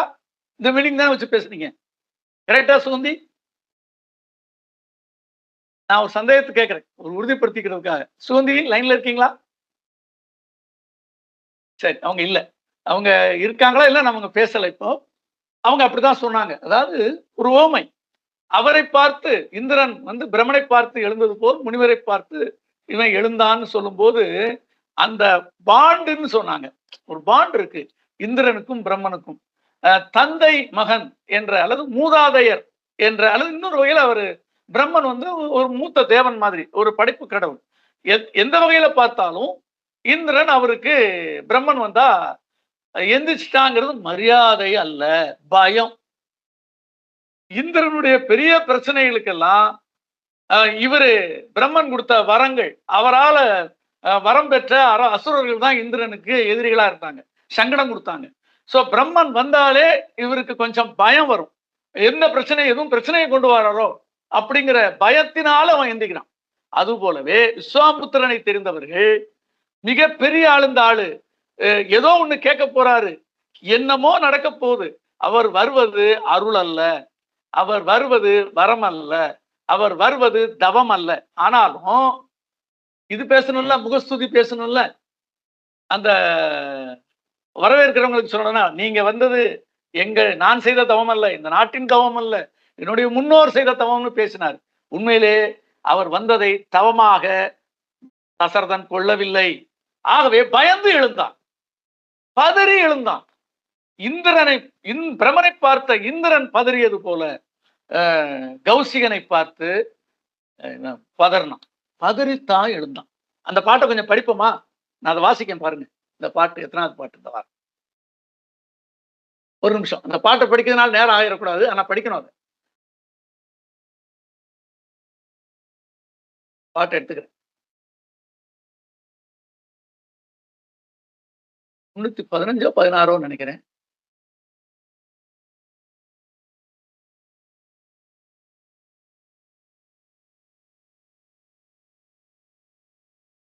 சார். 16 கொஞ்சம் 16 பேரு வந்து முனி சாரி சார் 18 வச்சிருக்கேன். 16 தான் சொல்றீங்க. இல்லையே 16 இல்லையே, முனிவர் 16 இல்ல 18. சாரி தவறா சொல்லிட்டேன். வந்து முனி எய்துதலும் வந்த முனி எய்துதலும் மார்பில் அணி ஆரம் அந்தர தலத்து ரவி அஞ்சங்கிற வார்த்தை அங்க போடுவார். ஒளி விஞ்ச கந்த மலரில் கடவுள் தன் வரவு காணும் இந்திரன் என கடிது எழுந்து அடிபணிந்தான். அத கடிது எழுதல். அதாவது ஒருத்த வாரான், பதறுவான், எல்லாம் சரிதான், முனிவர் வாராரு, அதுக்காக வேகமா எழுந்தான்னு சொல்லலாம். ஆனா எழுந்தவன் வேகமா எழுந்த உடனே அடிபணிஞ்சிட்டான். விஷயம் என்னன்னா, அவர் எதுக்கோ வாராரு, பிரச்சனைக்குரிய மனுஷன், பிரச்சனை பண்ணியிருக்கிறாரு. அதனால இன்னொரு விஷயம் இருக்கு. இந்த தசரதனுடைய முன்னோன் வந்து அரிச்சந்திரன் வம்சத்துல வந்தவர் தான் நம்ம தசரதனும் கூட. ஆகவே அரிச்சந்திரனுக்கு எவ்வளவு துன்பம் கொடுத்தாரு விஸ்வாமித்திரர்னு நமக்கு ஒரு அரிச்சந்திர புராண கதை இருக்கு. ஆகவே இந்த ஆளு அதே இவனுடைய முன்னோன் தான். அவன் பேர் என்ன? திரிசங்குங்கிற மன்னனுக்கு இதே ஆளுதான் விஸ்வாமித்திரன் ஒரு சொர்க்கத்தையே படைச்சான். இவனை அப்படி தூக்கிக்கிட்டு உடலோட இந்த மண்ணில் பிறந்த உடலோடும் உயிரோடும் அப்படியே சொர்க்கம் செல்லணும்னு அவன் கேட்டான். அவன் ஆசையை பாருங்க. அந்த ஆசையை நான் நிறைவேற்றுகிறேன்னு சொல்லி திருசங்க தூக்கி மேல சொர்க்கத்துக்கு அனுப்புனாரு. அங்க இந்திரன் வந்து நீலாம் மானுடோட மேல வரக்கூடாதுப்பான்னு அவன் கீழே தள்ளினான். இவர் தன் சக்தியால மேல தள்ளினாரு, அவன் கீழே தள்ளினான். திருசங்கு சொர்க்கம்னு சொல்லுவோம்ல, அங்கேயும் போக முடியாம இங்கேயும் போக முடியாம நடுவுல நிக்கிறதுக்கு உதாரணம் திருசங்கு சொர்க்கம். முதல்ல சொர்க்கம் இல்ல, திருசங்கு அப்படி சொல்லுவாங்க. திருசங்கு அங்கேயும் போக முடியல, இங்கேயும் கீழேயும் வர முடியல. இவர் மேல தள்ளுறாரு, அவன் கீழே தள்ளுறான், நடுவுல தொங்குறான். பார்த்தா அவன் விஸ்வாமித்திரன், நீ என்னடா தள்ளுற? நான் சொர்க்கம் படைக்கிறேன் பாரு, நான் வந்து என் சொர்க்கம், என் இந்திரன், என் சூரியன், என் பிரம்மன் ஆரம்பிச்சிட்டாரு. எவ்வளவு பெரிய சமாச்சாரம் ஆகும்னு எல்லாருக்கும் தெரியும். சோ அதனால பெரியவங்க எல்லாம் வந்து சமாதானம் பண்ணி அவர் கோபத்தை அடக்குனாங்களாம். அவ்வளவு பெரிய ஆளவன். அதாவது தனக்கு வேணும்னா சொர்க்கத்தையே படைக்கக்கூடிய திறமை பெற்ற அந்த முனிவன், அதுவும் தன்னுடைய தசரதனுடைய முன்னோருக்கு நடந்தது, திரிசங்குக்கு நடந்தது, தன்னுடைய முன்னோரான அரிச்சந்திரனுக்கு நடந்தது, எல்லாம் தசரதனுக்கு தெரியும். ஆகவே இந்த சூரிய வம்சத்து மன்னர்கள் இவங்க பாருங்க, ரவி அஞ்ச, சூரியன் அஞ்ச, சூரிய வம்சத்து மன்னர்கள் என்றாலே விஸ்வாமித்திரனுக்கு அஞ்சுவார்கள் என்பது போல கம்பன் போடக்கூடிய அந்த சொல் இந்த இடத்துல வெறும் அதாவது மரியாதை குறித்து எழுந்தான் என்பதை விட பதறி எழுந்தான் என்பதற்காக நான் இந்த இவ்வளவு சொல்ல வேண்டியதா இருந்தது. ஏன் கருத்துல இதை நீங்க இன்னும் புரிதல்கள் இருந்தா நீங்க சொல்லலாம், அது ஒன்று. அப்புறம் அநேகமா கிட்டத்தட்ட எல்லாமே சொல்லிட்டேன். ஒரு நிமிஷம்.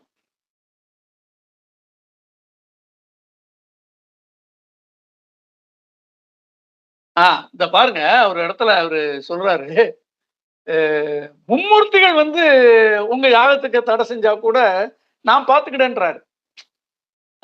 அப்போ இவ்வளவு கெப்பாசிட்டியா இருக்க என்ன கேட்காம என் பிள்ளைய கேட்கையே அவன் போயிட்டானா எனக்கு இருக்கிற பிரச்சனையே உனக்கு தெரியுமாங்கிற மாதிரி இந்த பாட்டு இருக்கு. அது போல ஒரு வார்த்தையும் போடுறாரு. அந்த இடத்த அந்த வாய்ஸையை காட்டிடுறேன். அந்த வார்த்தை ரொம்ப முக்கியமானது. அது நிறைய பேர் மேற்கோள் காட்டியிருக்காங்க. கிருபானந்த வாரியார் இந்த படலத்தை பேசும்போது இதை திரும்ப சொல்லி இருக்கிறார். அதுக்காக நான் இந்த வார்த்தையை மட்டும் படிச்சு காட்டுறேன். கடைசி பகுதியில் வரும். இந்த வாரம்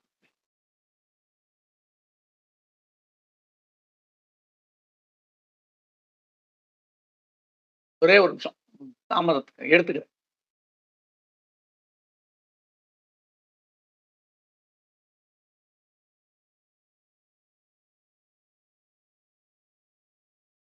டக்குன்னு அந்த பாட்டு கையில வராது.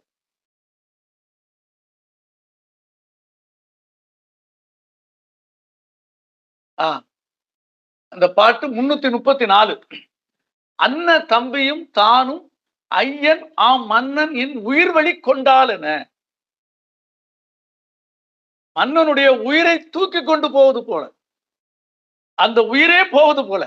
அதாவது முனிவரை தொடர்ந்து இந்த பிள்ளைங்க போறாங்க.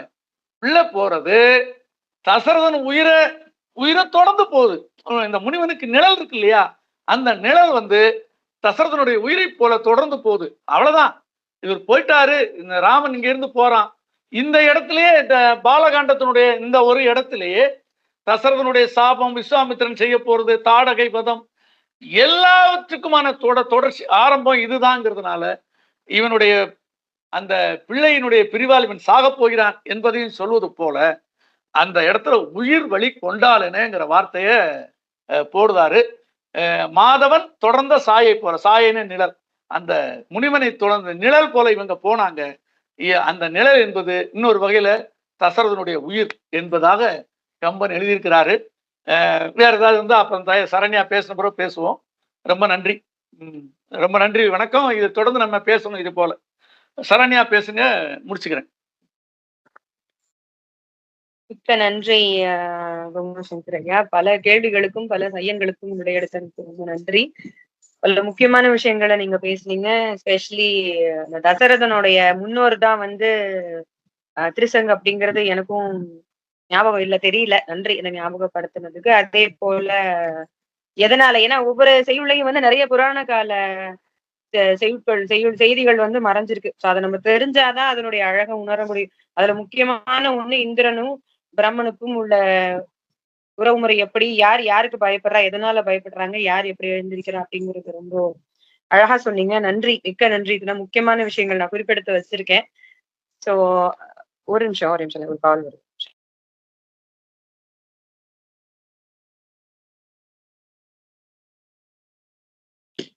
ஓகே, இப்போ வேற யாரும் எதுவும் முகமூடி சஜின் இருக்காங்க, பேசுறீங்களா? சாரி, எனக்கு ஒரு ஃபுல் நேம் தெரியல. முகமூடி சஜின் இருக்கீங்களா சார்? உங்க கருத்துக்கள் சொல்ல விரும்புறீங்களா கையடை படலத்தை பத்தி கம்பராமாயணத்துல? வேற யாருக்கும் எதுவும் இல்லைன்னா நான் பேசிடுறேன். ஒரு 10-15 நிமிடங்கள் மட்டும் என்னுடைய கருத்துக்களை நான் சொல்லிடுறேன். ஓகே, ஸோ சில விஷயங்கள் நான் கொஞ்சம் எக்ஸ்பிரஷனோட சொல்ல வேண்டி இருக்கு, அதனால கேமரா ஆஃப் பண்ணல. நான் பிடிஎஃப் பார்த்து பேசிடுறேன். ஸோ கையடை படலம், நம்ம திரு அவதார படலம் முடிஞ்சு ராமன் பிறந்தாச்சு. ஸோ ராமரை வச்சு இனிமே என்னென்ன நடக்க போகுது அப்படிங்கிறத பொறுத்து ஸோ என்ன முக்கியமான ரொம்ப இன்ட்ரெஸ்டிங்கான விஷயங்கள் நிறைய நடக்க போகுது அப்படிங்கிறது நான் எதிர்பார்த்த மாதிரியே உடனே கையடை படலம் தொடங்கியாச்சு. விஸ்வாமித்திர பெருமுனிவர் வந்தாச்சு. சோ இன்னொரு என்ன பண்ண, இதுல எனக்கு ஒரு ஒரு கியூரியாசிட்டி இருந்துச்சு. ஏன் அந்த கியூரியாசிட்டி, ஒரு நிமிஷம் பேக்கப் ஆகிட்டே இருக்கு.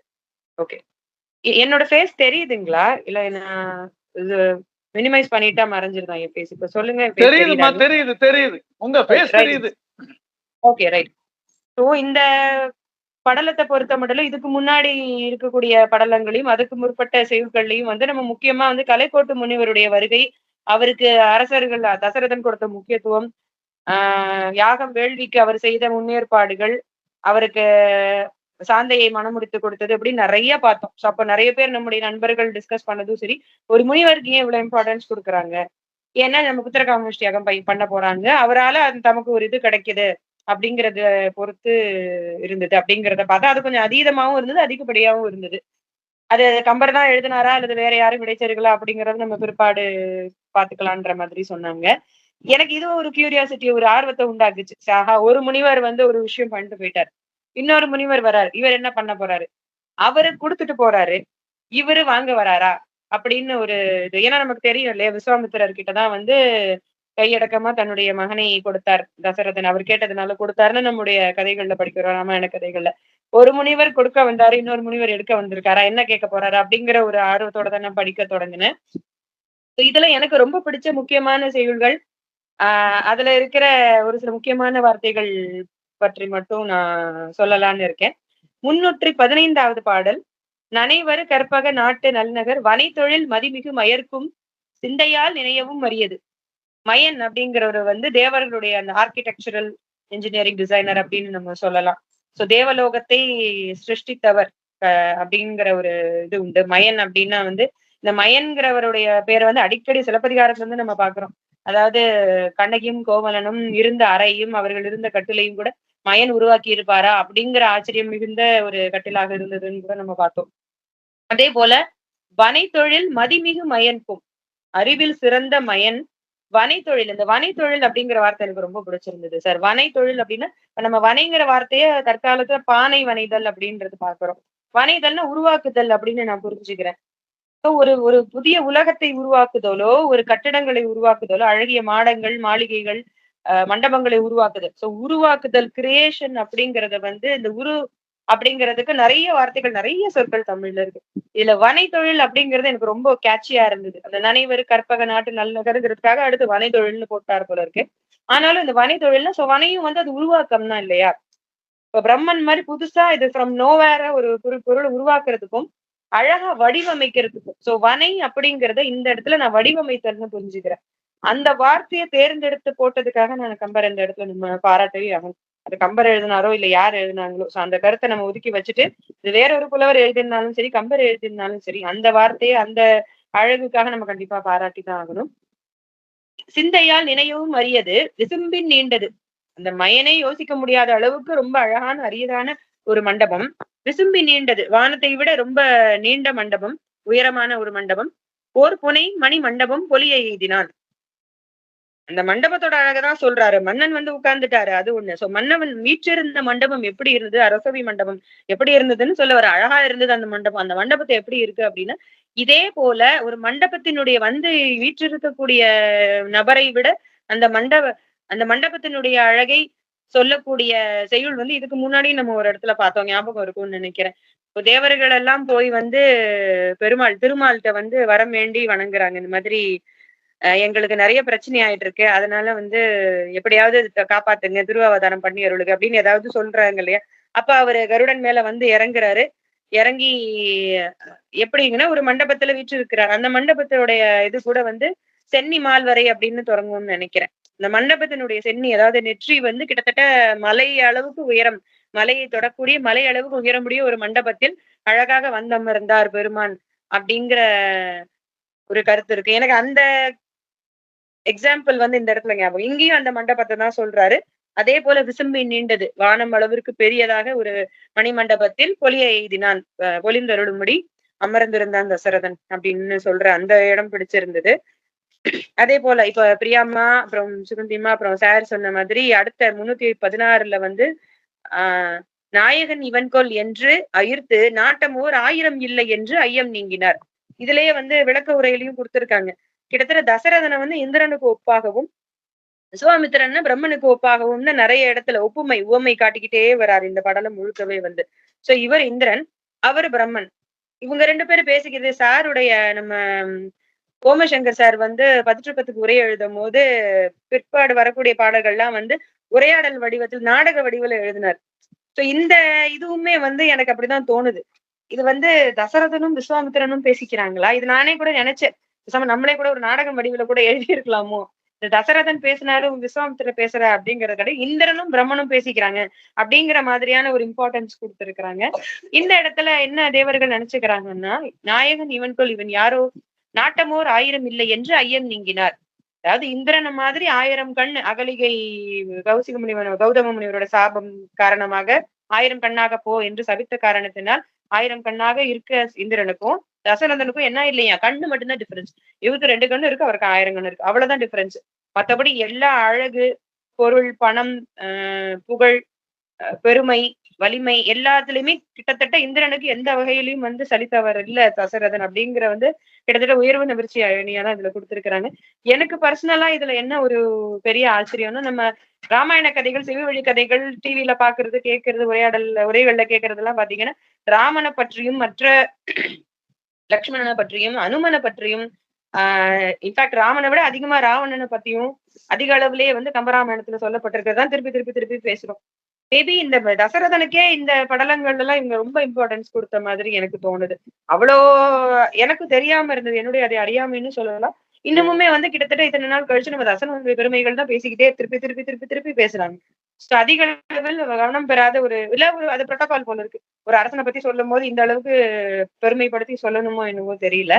சோ தசரதனை வந்து இந்திரனுக்கு இணையா, சோ இவருக்கு 1000 கண்ணு இல்லையா? இல்லப்பா 2 கண்ணு தான் பாருக்கு. சரி, ஓகே, இவர் இந்திரன் இல்ல, ஆனா அதே அளவுக்கு புகழோடையும் அழகோடையும் இருக்காரு அப்படிங்கிற நம்மளே வந்து இத புரிஞ்சுக்கணும். அடுத்து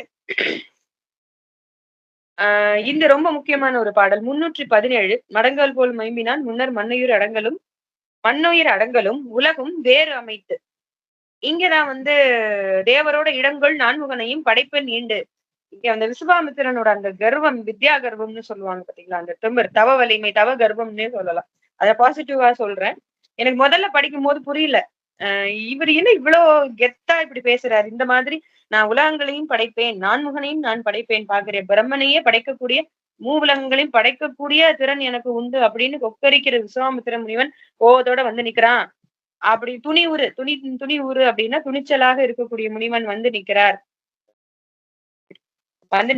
அப்படின்னு அவங்க சொல்றாங்க. ஒரு நிமிஷம் சார், லாக் பண்ணிட்டு போங்க பவ்யா, லாக் பண்ணு அப்படின்னு நிக்கிறாங்க அப்படின்னு இவரு சொல்லும் போது வந்து ஒரு யோசனை, ஏன் இவருக்கு இப்படி என்ன ஒரு கர்வம்? இப்ப சார் சொன்னதுக்கு அப்புறம் தான் தெரியுது, கோமல் சங்கர் சார் சொன்னதுக்கு அப்புறம். ஏன்னா அந்த திருசங்கு சொர்க்கம் எனக்கு ஞாபகம் வரல. அந்த திருசங்கு இது நம்ம கதைகள்ல கேட்டிருக்கோம். கிட்டத்தட்ட சொர்க்கத்தையே திரும்ப படைக்கும் அளவுக்கு தவ வலிமையுடைய ஒரு முனிவராக இருந்திருக்கிறதுனாலதான் அந்த அளவுக்கு பவர்ஃபுல் முனிவர் வந்து நிக்கும் போது கொஞ்சம் யாரா இருந்தாலும் நடுங்கிதான் போகும். என்னதான் சாதாரண பூவுலக மன்னன் தான் இல்லையா, சொர்க்கத்தையே படைக்க துணியவர் நம்ம நாட்டை என்ன பண்ண போறாரோ அப்படின்னு நினைச்சு பயந்து தசரதன் எழுந்து வந்து வரவேற்ற ஒரு நிகழ்வாக இது இருக்கலாம். சார் சொன்ன இந்த பாடல், வந்த முனி எய்துதலும் மார்பில் அணியாரம் அந்தர தலத்து ரவி அஞ்ச ஒளிவிஞ்ச கந்த மலரில் கடவுள் தன் வருங்கானம் இந்திரன் என கடித எழுந்து அடிபணிந்தார். இந்த இடத்துல வந்து இந்த பதறிக்கிட்டு போய் கடிதம் எழுந்துன்னா, கடிதம்னா விரைவாக அர்த்தம், விரைவாக எழுந்து அடிபணிந்தான். ஐயா ஐயா வாங்க வாங்க வாங்க அப்படின்னு ஒரு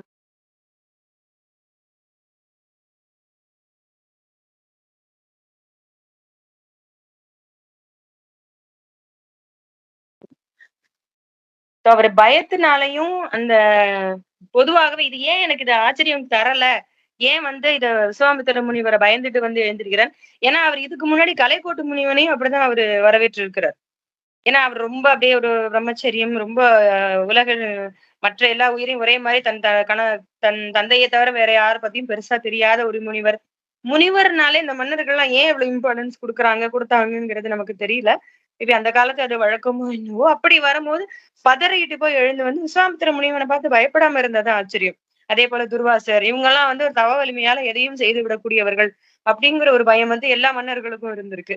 இந்த இடத்துல வந்து எனக்கு நம்ம மகாபாரத கதையில அந்த கர்ணன் திரைப்படத்துல சொல்றேன், சினிமா படத்துல வந்து கண்ணன் மாயக்கண்ணன் அரசவைக்குள்ள வருவாரு துரியோதனனிடம் வந்து சமாதானம் பேசுவதற்கு. துரியோதனன் எந்திரிக்க மாட்டான். ஆனாலும் கண்ணன் வந்து பெருமை நிரம்பியவர் அப்படிங்கிறது அவனுக்கும் தெரியும். இருந்தாலும் யாரும் எந்திரிக்க கூடாது அப்படின்னு. ஆனாலும் ஆட்டோமேட்டிக்கா எல்லாரும் எந்திரிச்சிருவாங்க. துரியோதனன் உட்கார்ந்துகிட்டே இருக்கானேன்னு சொல்லிட்டு கிருஷ்ணன் வந்து காலடியில அழுத்துவாரு, தானே சுருண்டு வந்து அவர் காலில் விழுதுவாங்க. எனக்கு அந்த சீன் ஞாபகம் வந்துச்சு. என்னதான் நம்ம அரசனா இருந்தாலும் கூட தவ வலிமையும் பலமும் உள்ள ஒரு யாராக இருந்தாலும், கடவுளுடைய வடிவமாகவும் முனிவராக இருந்தாலும் பதறிக்கிட்டு வந்து அவங்க விழறாங்க அப்படிங்கிற அந்த சீன் கொஞ்சம் கண்ணு முன்னாடி வந்து போச்சு. அது ரொம்ப பிடிச்சிருந்தது. அடுத்து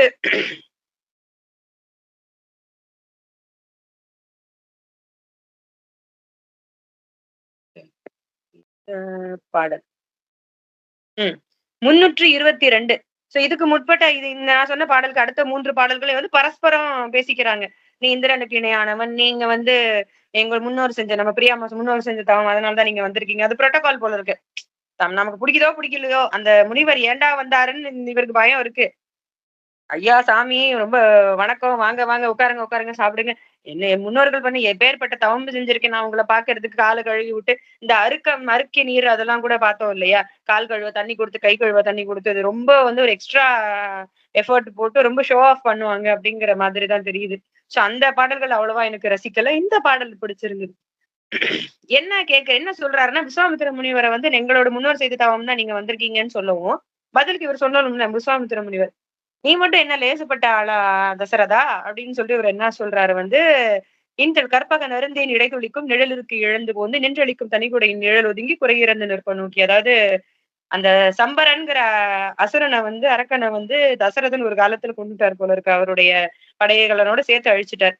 சம்பரன் வந்து யாருன்னா இந்திரனுக்கு தொல்லை கொடுத்து கொண்டிருக்கக்கூடிய அந்த இந்திரலோகத்தை ஒருக்கி கொண்டிருக்கக்கூடிய ஒரு அரக்கனாக இருந்திருக்கிறான். தனக்கு எப்படியாவது காப்பாத்துங்க அப்படின்னு சொல்லி இந்திரனுக்கு அதுதானே வேலை. எல்லா அசுரர்களுக்கும் இந்திரலோகத்தை அடிக்கிறதா வேலை. இந்திரனுக்கு யாருக்கிட்டையாவது போய் உதவி கேட்கறதா இது தொழிலாவே அவர் வச்சுட்டு இருக்காரு. அந்த மாதிரி பண்ணும் போது சம்பரனை அடிச்சு நோக்கி இந்திரன் தன்னுடைய இருக்கையை விட்டு உன்னுடைய குடை நிழலின் கீழ் ஒதுங்கி இருந்தான் அல்லவா? சோ அவனுக்கு குலத்தோடும் தொலைத்து நீ கொண்டன்றளித்த அரசன்றோ புரந்தரன் என்று ஆள்கின்றது. தசரதா நீ என்ன இப்படி சொல்ற? ஆனா உனக்கு உன்னை இந்திரனுக்கு இணையாதான் எல்லாரும் சொல்றாங்க. ஆனா பாத்தியா, இந்திரனே வந்து தன்னுடைய அரசவையை காப்பாற்றிக் கொள்ள முடியாமல் இருக்கையை விட்டு இழந்து உன்னுடைய வெண்கொற்ற குடையின் கீழ் நிழல் தேடி வந்தான் அல்லவா? ஏன்னா அந்த நிழல் குடைய சொல்றார். கற்பக மரத்தினுடைய நிழல்ல உட்கார்ந்து ஆட்சி புரிந்து கொண்டிருந்த கூடிய ஒரு இந்திரன் அதை தொலைத்து விட்டு உன்னுடைய வெண்கொற்ற குடையின் கீழ் வந்து நின்ற உதவி கேட்டு வந்தான் அல்லவா? அவனுக்காக நீ பிச்சை போட்டது தானே அப்படின்னு லிட்டரலா சொன்னதுதான். நீ போனா போட்டுன்னு ஜெயிச்சு கொடுத்த அரசை அல்லவா இவன் ஆள்கின்றான். நீ கொடுத்த அரசை தானே அவன் ஆள்கின்றான். அப்ப நீதானே பெரியவன். ஈக்குவலா கூட சொல்லல, இந்திரனை விட பெரிய ஆள் நீ அப்படின்னு விஸ்வாமித்திர பதிலுக்கு சொல்றாரு. சோ இந்த இடத்துல வந்து எனக்கு அந்த பாகுபலி சீன் ஞாபகம் வந்துச்சு. என்னதான் வந்து பல்வாள் தேவன் வந்து அரசனா முடிசூட்டப்பட்டாலும் வந்து அந்த ஒரு மக்கள் புரட்சின்னு வெடிக்கும் போது வந்து அவருடைய வெண்கொற்று, அதாவது டிப்பிக்கல் அந்த மெட்டஃபார்னு சொல்லுவோம்ல, ஒரு உருவகம், அந்த இடத்துல வந்து அது ஒரு ரெப்ரசன்டேஷன். வெண்கொற்ற குடைய ஆடிருச்சு அப்படின்னா அது ஒரு வலிமை இழந்த ஒரு அரசாக கொள்ளலாம். அந்த குடையை கீழே விழுந்துராம பாகுபலி தாங்கி பிடிப்பார். கிட்டத்தட்ட அது எப்படி இருக்கும்னா, அந்த பல்வாள் தேவன் பார்க்கும் போது, ஏன் இந்த சினிமா உதாரணத்தை சொல்றேன் அப்படின்னா ஈஸியா புரியும் அப்படிங்கிறதுக்காக சொல்றேன். அந்த வெண்கொற்ற குடை நிக்கும் போது மக்களுக்கும் தெரியும், பல்வாள் தேவனுக்கும் என்ன சரி, பாகுபலியோட நிழல்ல தானே நம்ம நிக்கிறோம் அப்படின்னு சொல்லிட்டு இப்படி பாப்பாப்ல. ரொம்ப நல்லா இருந்திருக்கும் அந்த இடத்துல. சோ அதுதான் உண்மை. என்னதான் அரசனாக இருந்தாலும் தனக்கு ஒரு ஆபத்துன்னு வரும்போது யார் தன்னை காப்பாற்றி தனக்கு தன்னுடைய கொற்ற கொடையை திருப்பி தருகிறார்களோ அவர்களுடைய புகழின் கீழ் நாம் இருப்பதாகத்தான் அர்த்தமாகும் அப்படிங்கிற ஒரு அழகான ஒரு உருவகம் இங்க நான் பாக்குறேன். அதே போல அடுத்த நார்மலான ஸ்துதிகள் தான் வந்து 324 தருவனத்துள் தான் யான் இயற்றும் தகை வேள்வி கிடையூரா. இந்த மாதிரி நான் ஒரு வேள்வி செஞ்சுக்கிட்டு இருக்கேன், அதுக்கு இடையூறு செய்கிறார்கள், அதற்கு நிறுத்தர் இடைவிலக்கா வண்ணம். அந்த அசுரர்களும் அரக்கர்களும் இது சொன்ன வண்ணம், என தடை சொல்லாத வண்ணம் நால்வரிலும் கரிய செம்மல் ஒருவனை தந்திடு. இந்த இடத்துல பிரியாமா சொன்ன மாதிரி அவங்க கரிய செம்மலான்னு கேட்டாங்க. ஆமா, கரிய செம்மல் தான் அவரு. ஏன்னா ராமர் கரிய நிறத்தின் உள்ளவர் தான். நால்வரினும் கரிய செம்மல், எனக்கு அந்த லைன் வந்து கொஞ்சம் இந்த வரி கம்பருடைய வரியாகவே இருந்தாலும் கூட, அல்லது விஸ்வாமித்திரன் இப்படி கேட்டிருந்தாலும் 4 பேர்ல ஒருத்தனை கூடன்னு கேட்கல, அல்லது 4 பேரையும் கூடன்னு கேட்கல. 4 பேர்ல கருப்பா இருக்கிறவனை கூடன்னு கேட்டாரா, இல்ல 4 பேர்ல யார் கருப்பா இருக்கானோ அவனை கூடன்னு கேட்டாரா அப்படிங்கிறது இந்த வரியில எனக்கு கொஞ்சம் சரியா தெரியல. நால்வரினும் அந்த 4 பேர்ல கரிய செம்மல் ஒருவனை தந்திடுதி. அப்ப என்ன அர்த்தம் ஆகுது அப்படின்னா, ராமரை தான் கேட்க வந்திருக்கோம் விஸ்வாமித்திரனுக்கு தெரியுது, ஆல்ரெடி அவர் முனிவர் இல்லையா. சோ அவர் மட்டும்தான் இப்ப கருப்பா இருந்திருக்காரு. லக்ஷ்மணன், பரதன், சத்ருகன் எல்லாரும் கருப்பா இல்ல, சிவப்பா இருந்திருப்பாங்க போல இருக்கு. இவர் ராமர் மட்டும்தான் கருமையான உருவம் கொண்டவரா இருந்திருக்கிறாரு. அவர் பெருமாளுடைய அவதாரம்னு முனிவருக்கு தெரிஞ்சிருக்கிறதுனால பெருமாளைதான் அவர் உதவிக்கு கூப்பிடுறாரு. நம்ம நினைக்கலாம் நம்ம ஏன் வந்து ஒரு அரசகுமாரனை கூப்பிடுறாருன்னு. இல்ல, பெருமாளைதான் உதவிக்கு கூப்பிடுறாரு. பிரம்மன் கிட்ட இருந்து வரம் வாங்கிட்டு வந்து சிவன் கிட்ட இருந்து வரம் வாங்கிட்டு வந்து அந்த அசுரர்கள் இருந்திருக்கலாம். அவரை அழிக்கிறதுக்கு பெருமாள் தான் வந்து ஆகணும். சோ இவர் விஸ்வாமித்திரர் அழைப்பது வந்து திருமாலைத்தான் அழைக்கிறார். அதனாலதான் திருமாலுடைய வண்ணம் கரிய வண்ணம். நம்ம கோமிசங்கர் சொன்ன மாதிரி கரிய வண்ணம் கொண்ட கார்மேக வண்ணனை கொடுக்க அப்படின்னு சொல்ல வரவர் வந்து தசரதனுக்கு தெரியாதுல்ல அது திருமால் அப்படின்னு. அதனால கரிய செம்மல் ஒருவனை கொடுத்துரு, கருப்பா இருக்கணும்னு கொடு. அப்படின்னு சொல்றாரு. அது ரொம்ப அழகான ஒரு கடைசி லைன், ரொம்ப ரொம்ப அழகான. இங்கதான் கம்பர் நிக்கிறார். எனக்கு இதெல்லாம் வந்து கன்ஃபார்மா கம்பர் பாட்டு தான் நான் சொல்லுவேன். ஏன்னா உயிர் இறக்கும் கொடுங்கூற்றின் உளைய சொன்னான். கொடுங்கூற்றின் உளைய சொன்னான். உயிர் இறக்கும். அது எவ்வளவு ஒரு வலி பொருந்திய அந்த வரிகள். உயிரை புடுங்கி எரிஞ்சிட்டான், உயிரை புடுங்கின மாதிரி புடுங்கிட்டான் அப்படின்னு நம்ம சொல்லுவோம் இல்லையா? சோ கிட்டத்தட்ட தன்னோட உயிராக தசரதன் கருதி இருக்கக்கூடிய தன்னுடைய புத்திரர்களில் மூத்தவனாகிய ஒருவனை கேட்கிறானே. தான் உயிரை கொண்டு மாதிரி உயிரை இழுக்கிற மாதிரி ஒருத்தனை பறக்குன்னு கேட்கிறானே. ஏன்னா கேட்கறது மிக வலிமை பொருந்திய முனிவர். இல்லன்னு சொல்ல முடியாது, ஆமான்னு கொடுக்க முடியாது. ஆனாலும் இவர் அது ஏன்னா புத்திர காமேஷ்டி யாகம் பண்ணி பல வருஷங்கள் தவம் இருந்து பல பிரச்சனைகளுக்கு நடுவுல பல எஃபர்ட் போட்டு பெரும் பொருள் செலவு நடத்தி அதற்கப்புறமாக பெறக்கூடிய அந்த புதல்வனை ரொம்ப ஈஸியா கேக்குறாரே, நான் யாகம் நடத்துறேன், ஹெல்ப் பண்றதுக்கு கூப்பிடாது. யார? அசுரர்கள் தொந்தரவு கொடுக்குறாங்க, அவங்க கிட்ட இருந்து காப்பாத்துறதுக்கு எனக்கு கொடு, இப்படி கேக்குறானே அப்படின்னு சொல்லிட்டு அவருக்கு பக்குன்னு இருந்த பகீர் இருக்குன்னு சொல்லுவாங்கல்ல, அந்த பகீருங்கிற தன்மை வந்து நான் இங்க கவனிச்சேன். உயிரிறக்கும் கொடுங்கூற்றின் உளைய சொன்னான் கேட்க. இந்த இடத்துல எக்ஸாக்டா எனக்கு என்ன ஞாபகம் வந்தது அப்படின்னா வந்து நம்ம சிறுத்தொண்டர் புராணம் ஞாபகம் வந்தது. நம்ம திருச்செங்காட்டக்குடின்னு இங்க ஒரு தலம் இருக்கு. அதுல சிறுத்தொண்ட நாயனார் வந்து பிள்ளைக்கறி கேட்டிருப்பாரு பாத்தீங்களா? அந்த கதை எல்லாருக்கும் தெரிஞ்சிருக்கும். சோ அவர் வந்து ஒரு சிவனடியார் வேடம் போட்டு சிவனே வந்ததாகவும், சிறுத்தொண்ட நாயனார் கிட்ட வந்து எனக்கு நான் வந்து பிள்ளைக்கறி தான் சாப்பிடுவேன், இத்தனை வருஷத்துக்கு ஒரு கதை இதுதான் சாப்பிடுவேன், எனக்கு வந்து மத்ததெல்லாம் வேண்டாம், உன் பிள்ளைக்கறி தான் வேணும், 5 வயசு பாலகன், பால்குடி மாறாத பச்சிளம் பாலகன்னு வெட்டி சமைச்சு கொண்டு வா. கிட்டத்தட்ட அந்த வரி எனக்கு, இந்த வரி எனக்கு அதை ஞாபகப்படுத்துச்சு. அது இன்னும் மோசம். உயிரிறக்கும் கொடுங்கூற்றின் உளைய சொன்னான். உன் பையனை குடுன்னு அதாவது உன் பையனை பொண்ணு குடுன்னு கேட்கறதும் ஒண்ணுதான். உன் பையனை வந்து அசுரர்களுக்கு எதிராக போர் புரிவதற்கு குடுன்னு கேட்கறது. ஏன்னா போர்க்களத்துக்கு போனவங்கன்னா திரும்பி வந்தது ரொம்ப ரேர். சோ அதிகமா மரணம் தான் அவங்களுக்கு சம்பவிக்கும். கிட்டத்தட்ட தியாகம் செய்து வேள்வி செய்து தவம் செய்து கிடைத்த தவம் செய்து பெற்ற புதல்வனை இப்படி சாக கேட்கிறாயே விஸ்வாமித்ரா அப்படிங்கறத ஒரு லைன் தான் அவருக்கு மைண்ட்ல இருந்திருக்கும் தசரதனுக்கு. அதனாலதான் வந்து உயிரிறக்கும் கொடுங்கூற்றின் உளைய சொன்னான் அப்படின்னு அவரு சொல்லியிருக்காரு. அந்த வரி ரொம்ப அழகா இருந்தது. சோ கம்பராஜ நிறையவே பாராட்டணும் அந்த வரியில. அதே போல சார் சொன்ன அதே அடுத்த பாடல், எண்ணிலா அருந்தவன் இயம்பிய சொல் மருமத்தின் எரிவேல் பாய்ந்த புன்னிலாம் பெரும்புழையின் கனல் நுழைந்தால் என செவியில் புகுதலோடும். இந்த காதுல வந்து ஒரு செய்தி பாயுது. இந்த தேன் பாய்ந்தது இன்ப செந்தமிழ்நாடு என்னும் போய்து நிலை இன்ப தேன் வந்து பாயுது. காதுல தேன் பாயுறது ஒண்ணுதான், நெருப்பு பாயுறது ஒண்ணுதான். புண்ணுல நெருப்பு பாய்ஞ்ச மாதிரி தன்னுடைய காதுல இந்த செய்தி பாயுதான் அப்படின்னு சொல்லியிருக்கிறாங்க. வேல் பாய்ந்த புண்ணில், வேல் பாய்ந்து அந்த இடம் புண்ணா போயிடுச்சு. போர் அரசர்கள் இல்லையா, பெரும்புழையின் அந்த ஊழைப்புழையின் கனல் நுழைந்தால் என. எனக்கு இந்த இடத்துல வந்து இந்த சில கைதிகளுக்கு எல்லாம் சில தண்டனைகளா சொல்லுவாங்கல்ல, இந்த பழுக்க காய்ச்சிய கம்பிய நாக்குல வச்சு இழுக்கிறது, பழுக்க காய்ச்சிய இரும்பு கம்பிய வாயில விட்டு தொண்டையில விட்டு, மனுஸ்மிருதியில எல்லாம் கூட சொல்லியிருப்பாங்க. இந்த மாதிரி இதை உச்சரிச்சா இவங்க இப்படி இந்த வர்ணத்தார திட்டுனா பழுக்க காய்ச்சிய கம்பியை விட்டு, எனக்கு அந்த லைன் ஞாபகம் வந்துச்சு.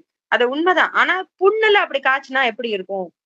இப்போ சமீபத்துல சில வருஷங்களுக்கு முன்னாடி கூட வந்து இருமுகன்னு ஒரு படம் வந்துச்சு. எனக்கு ஏன் சினிமா உதாரணங்கள் வருதுன்னா ஈஸியா புரியும். இருமுகன்னு ஒரு படம் வந்துச்சு. எப்படி இது பண்ணுவாங்கன்னா ஒரு ஸ்பெஷல் கெமிக்கல் வச்சிருப்பாங்க. ஆல்ரெடி அந்த ஸ்கின்ல பட்டா அந்த கெமிக்கல் வந்து தோலை உரிச்சிரும், ட்ரெஸ்ல பட்டா ஒண்ணும் பண்ணாது. ஒரு ஒரு ஒரு ஒருத்தருக்கு வந்து ஸ்கின்ல அந்த கெமிக்கலை போடுவான் அந்த வில்லன், எரியும், நெருப்போட ரத்தத்தோட சேர்த்து எரியும், திருப்பி அதேபடி அங்கேயே போடுவான், பட்டக்காலிலேயே படும் அப்படிங்கிற மாதிரி. ஆல்ரெடி புண்ணாதான் இருக்கு, திருப்பி அதே இடத்துல நெருப்பு மாதிரி அந்த நெருப்பை நுழைச்சா எப்படி இருக்கு? சும்மா நெருப்பு பாஞ்சாலே வலிக்கும், புண்ணுல போய் நெருப்பு காய்ச்சி அது ஒரு தண்டனை தான் இல்லையா? சோ இது வந்து தெரியாம பட்ட இது கிடையாது, அது பட்ட பால்லே படுங்கிறது தெரியாம விபத்தின் காரணமாக படக்கூடிய. அதனால இப்ப சார் கேள்வி கேட்டார், அடுத்து வரக்கூடியவங்க ஏதாவது விளக்க முடிஞ்சா விளக்குங்க. என்னுடைய புரிதல் என்னன்னா, ஆல்ரெடி புண்ணா இருக்கு, புண்ணா இருக்கிறதுக்கு என்ன வேணா காரணம் இருக்கலாம். ஆனா அத நெருப்பு பாயுறது, புண்ணா இருக்கிற இடத்துல நெருப்பு பாயுறதுங்கிறது சாதாரண எதேச்சியான ஒரு விஷயம் கிடையாது, வேணும்னே பண்றது. விஸ்வாமித்திரர் கேட்டது அவர் வேணும்னே தான் கேட்கிறாரு அப்படின்னு தான் எனக்கும் படுது. விஸ்வாமித்திரருக்கு தெரியுது ராமன் தான் ஜெயிக்க போறான், ஆனா அது தசரனுக்கு தெரியாதுங்கிறதுனால இது ஒரு தண்டனையா, தனக்கு கொடுக்கப்பட்ட மனதளவில் கொடுக்கப்பட்ட தண்டனையாக தசரதன் எவ்வாறு உணர்ந்தான் என்பதை சொல்வதற்காக கம்பர் எடுத்துக்கொண்டு அந்த ஓமையாக நான் இந்த புன்னிலாம் பெரும்புழையின் கனல் நுழைந்தால் என்ன அப்படிங்கிற அந்த வரியை நான் பாக்குறேன். நுழைந்தால் என்ன செவியில் புகுது உள் நிலாவிய துயரம் பிடித்து உந்த. இந்த இடத்துல நான் ஒரு டவுட் கேட்கணும்னு இருந்தேன் சார் கிட்ட. சார் இப்ப இந்த எண்ணிலா அருந்தவத்தோன் இயம்பிய சொல் எண்ணிலா புன்னிலாம் புழை வெறும்புழையில் இந்த இடத்துல வந்து இவங்க பதம் பிரிச்சு போட்டுட்டாங்க. எனக்கு தெரிஞ்சு இது உன்னிலாவிய துயரம் பிடித்துந்தன்னுதான் இருக்கணும்னு எனக்கு தோணுது. ஏன்னா சந்தச்சொல் எண்ணிலா புன்னிலாம் கண்ணிலான் பெற்றிழந்தான். சோ 3வது லைன்ல எந்த பாட்டு? எத்தனாவது பாட்டுமா? 325 சார். நீங்க பேசுங்க, நான் பாக்குறேன். பேசுங்க, பாக்குறேன். சரி சார், 325. இந்த எனக்கு அப்படி தோணுது. ஏன்னா அப்படித்தானே நம்ம அந்த வெண்பா எழுதுற போட்டியில எல்லாம் கூட படிச்சோம் இல்லையா? முதல் 2 சீர்கள் வந்து ஒரே போல சுவை எதுகை கொண்ட சீர்களாக இருக்கணும். வெண்பாவா இருக்கும் போது அப்படிதான் இருந்தா நல்லா இருக்கும்னு சார் ஒரு குறிப்பு கொடுத்து. சோ எண்ணிலா அருந்தவத்தோன் புன்னிலாம் பெரும்புழையில் உன்னிலாவிய துயரம் பிடிக்கும்தான். உன்னிலாவின்னு முழு சுழியின் மேபி நம்ம பதம் பிரிக்கும் போது உள்நிலாவியன்னு வந்துருச்சு போல இருக்கு. சோ அது நல்லா இருந்தது. அதை படிக்க ரொம்ப அழகாவும் இருந்தது. இது உள்நிலாவிய துயரம் பிடித்து உந்த ஆறுயிர் நின்று ஊசலாட. கண்ணிலான் பெற்று இழந்தான்ங்கிறது அழகா பிரியதர்ஷினி ரொம்ப அழகா சொன்னாங்க, சாரும் சொன்னாரு. நான் இந்த 3வது வரியை சொல்றேன். உள்நிலாவிய துயரம் பிடித்து உந்த இப்படி கேட்டுட்டானே வருமத்தின் எரிவேல் பாய்ந்த புன்னிலாம் பெரும்புழையின் கணை. ஐயோ, புண்ணுல வந்து நெருப்பு பாஞ்சிருச்சு. உள்ள பக்குன்னு இருக்கு அவனுக்கு, அவருக்கு உள்ள அவ்வளவு துயரம் இருக்கு. அது பிடிச்சு வெளியே தள்ளுது. என்னத்தை தள்ளுது? துயரத்தை தள்ளுது. அழுகையா வெளியில வரணும், ஆனா அழ முடியாது. மன்னன் இல்லையா? ஒரு முனிவர் ஒரு அரசவையில வச்சு ஒண்ணு கேக்குறாருன்னா, ஐயோ என் பையனு கேக்குறியா அப்படின்னு அழ முடியாது. மன்னரை அதை செய்யவும் கூடாது. அது சத்திரிய தர்மமும் இல்ல அப்படிங்கிறது வந்து அவருக்கு தெரிஞ்சிருக்கு.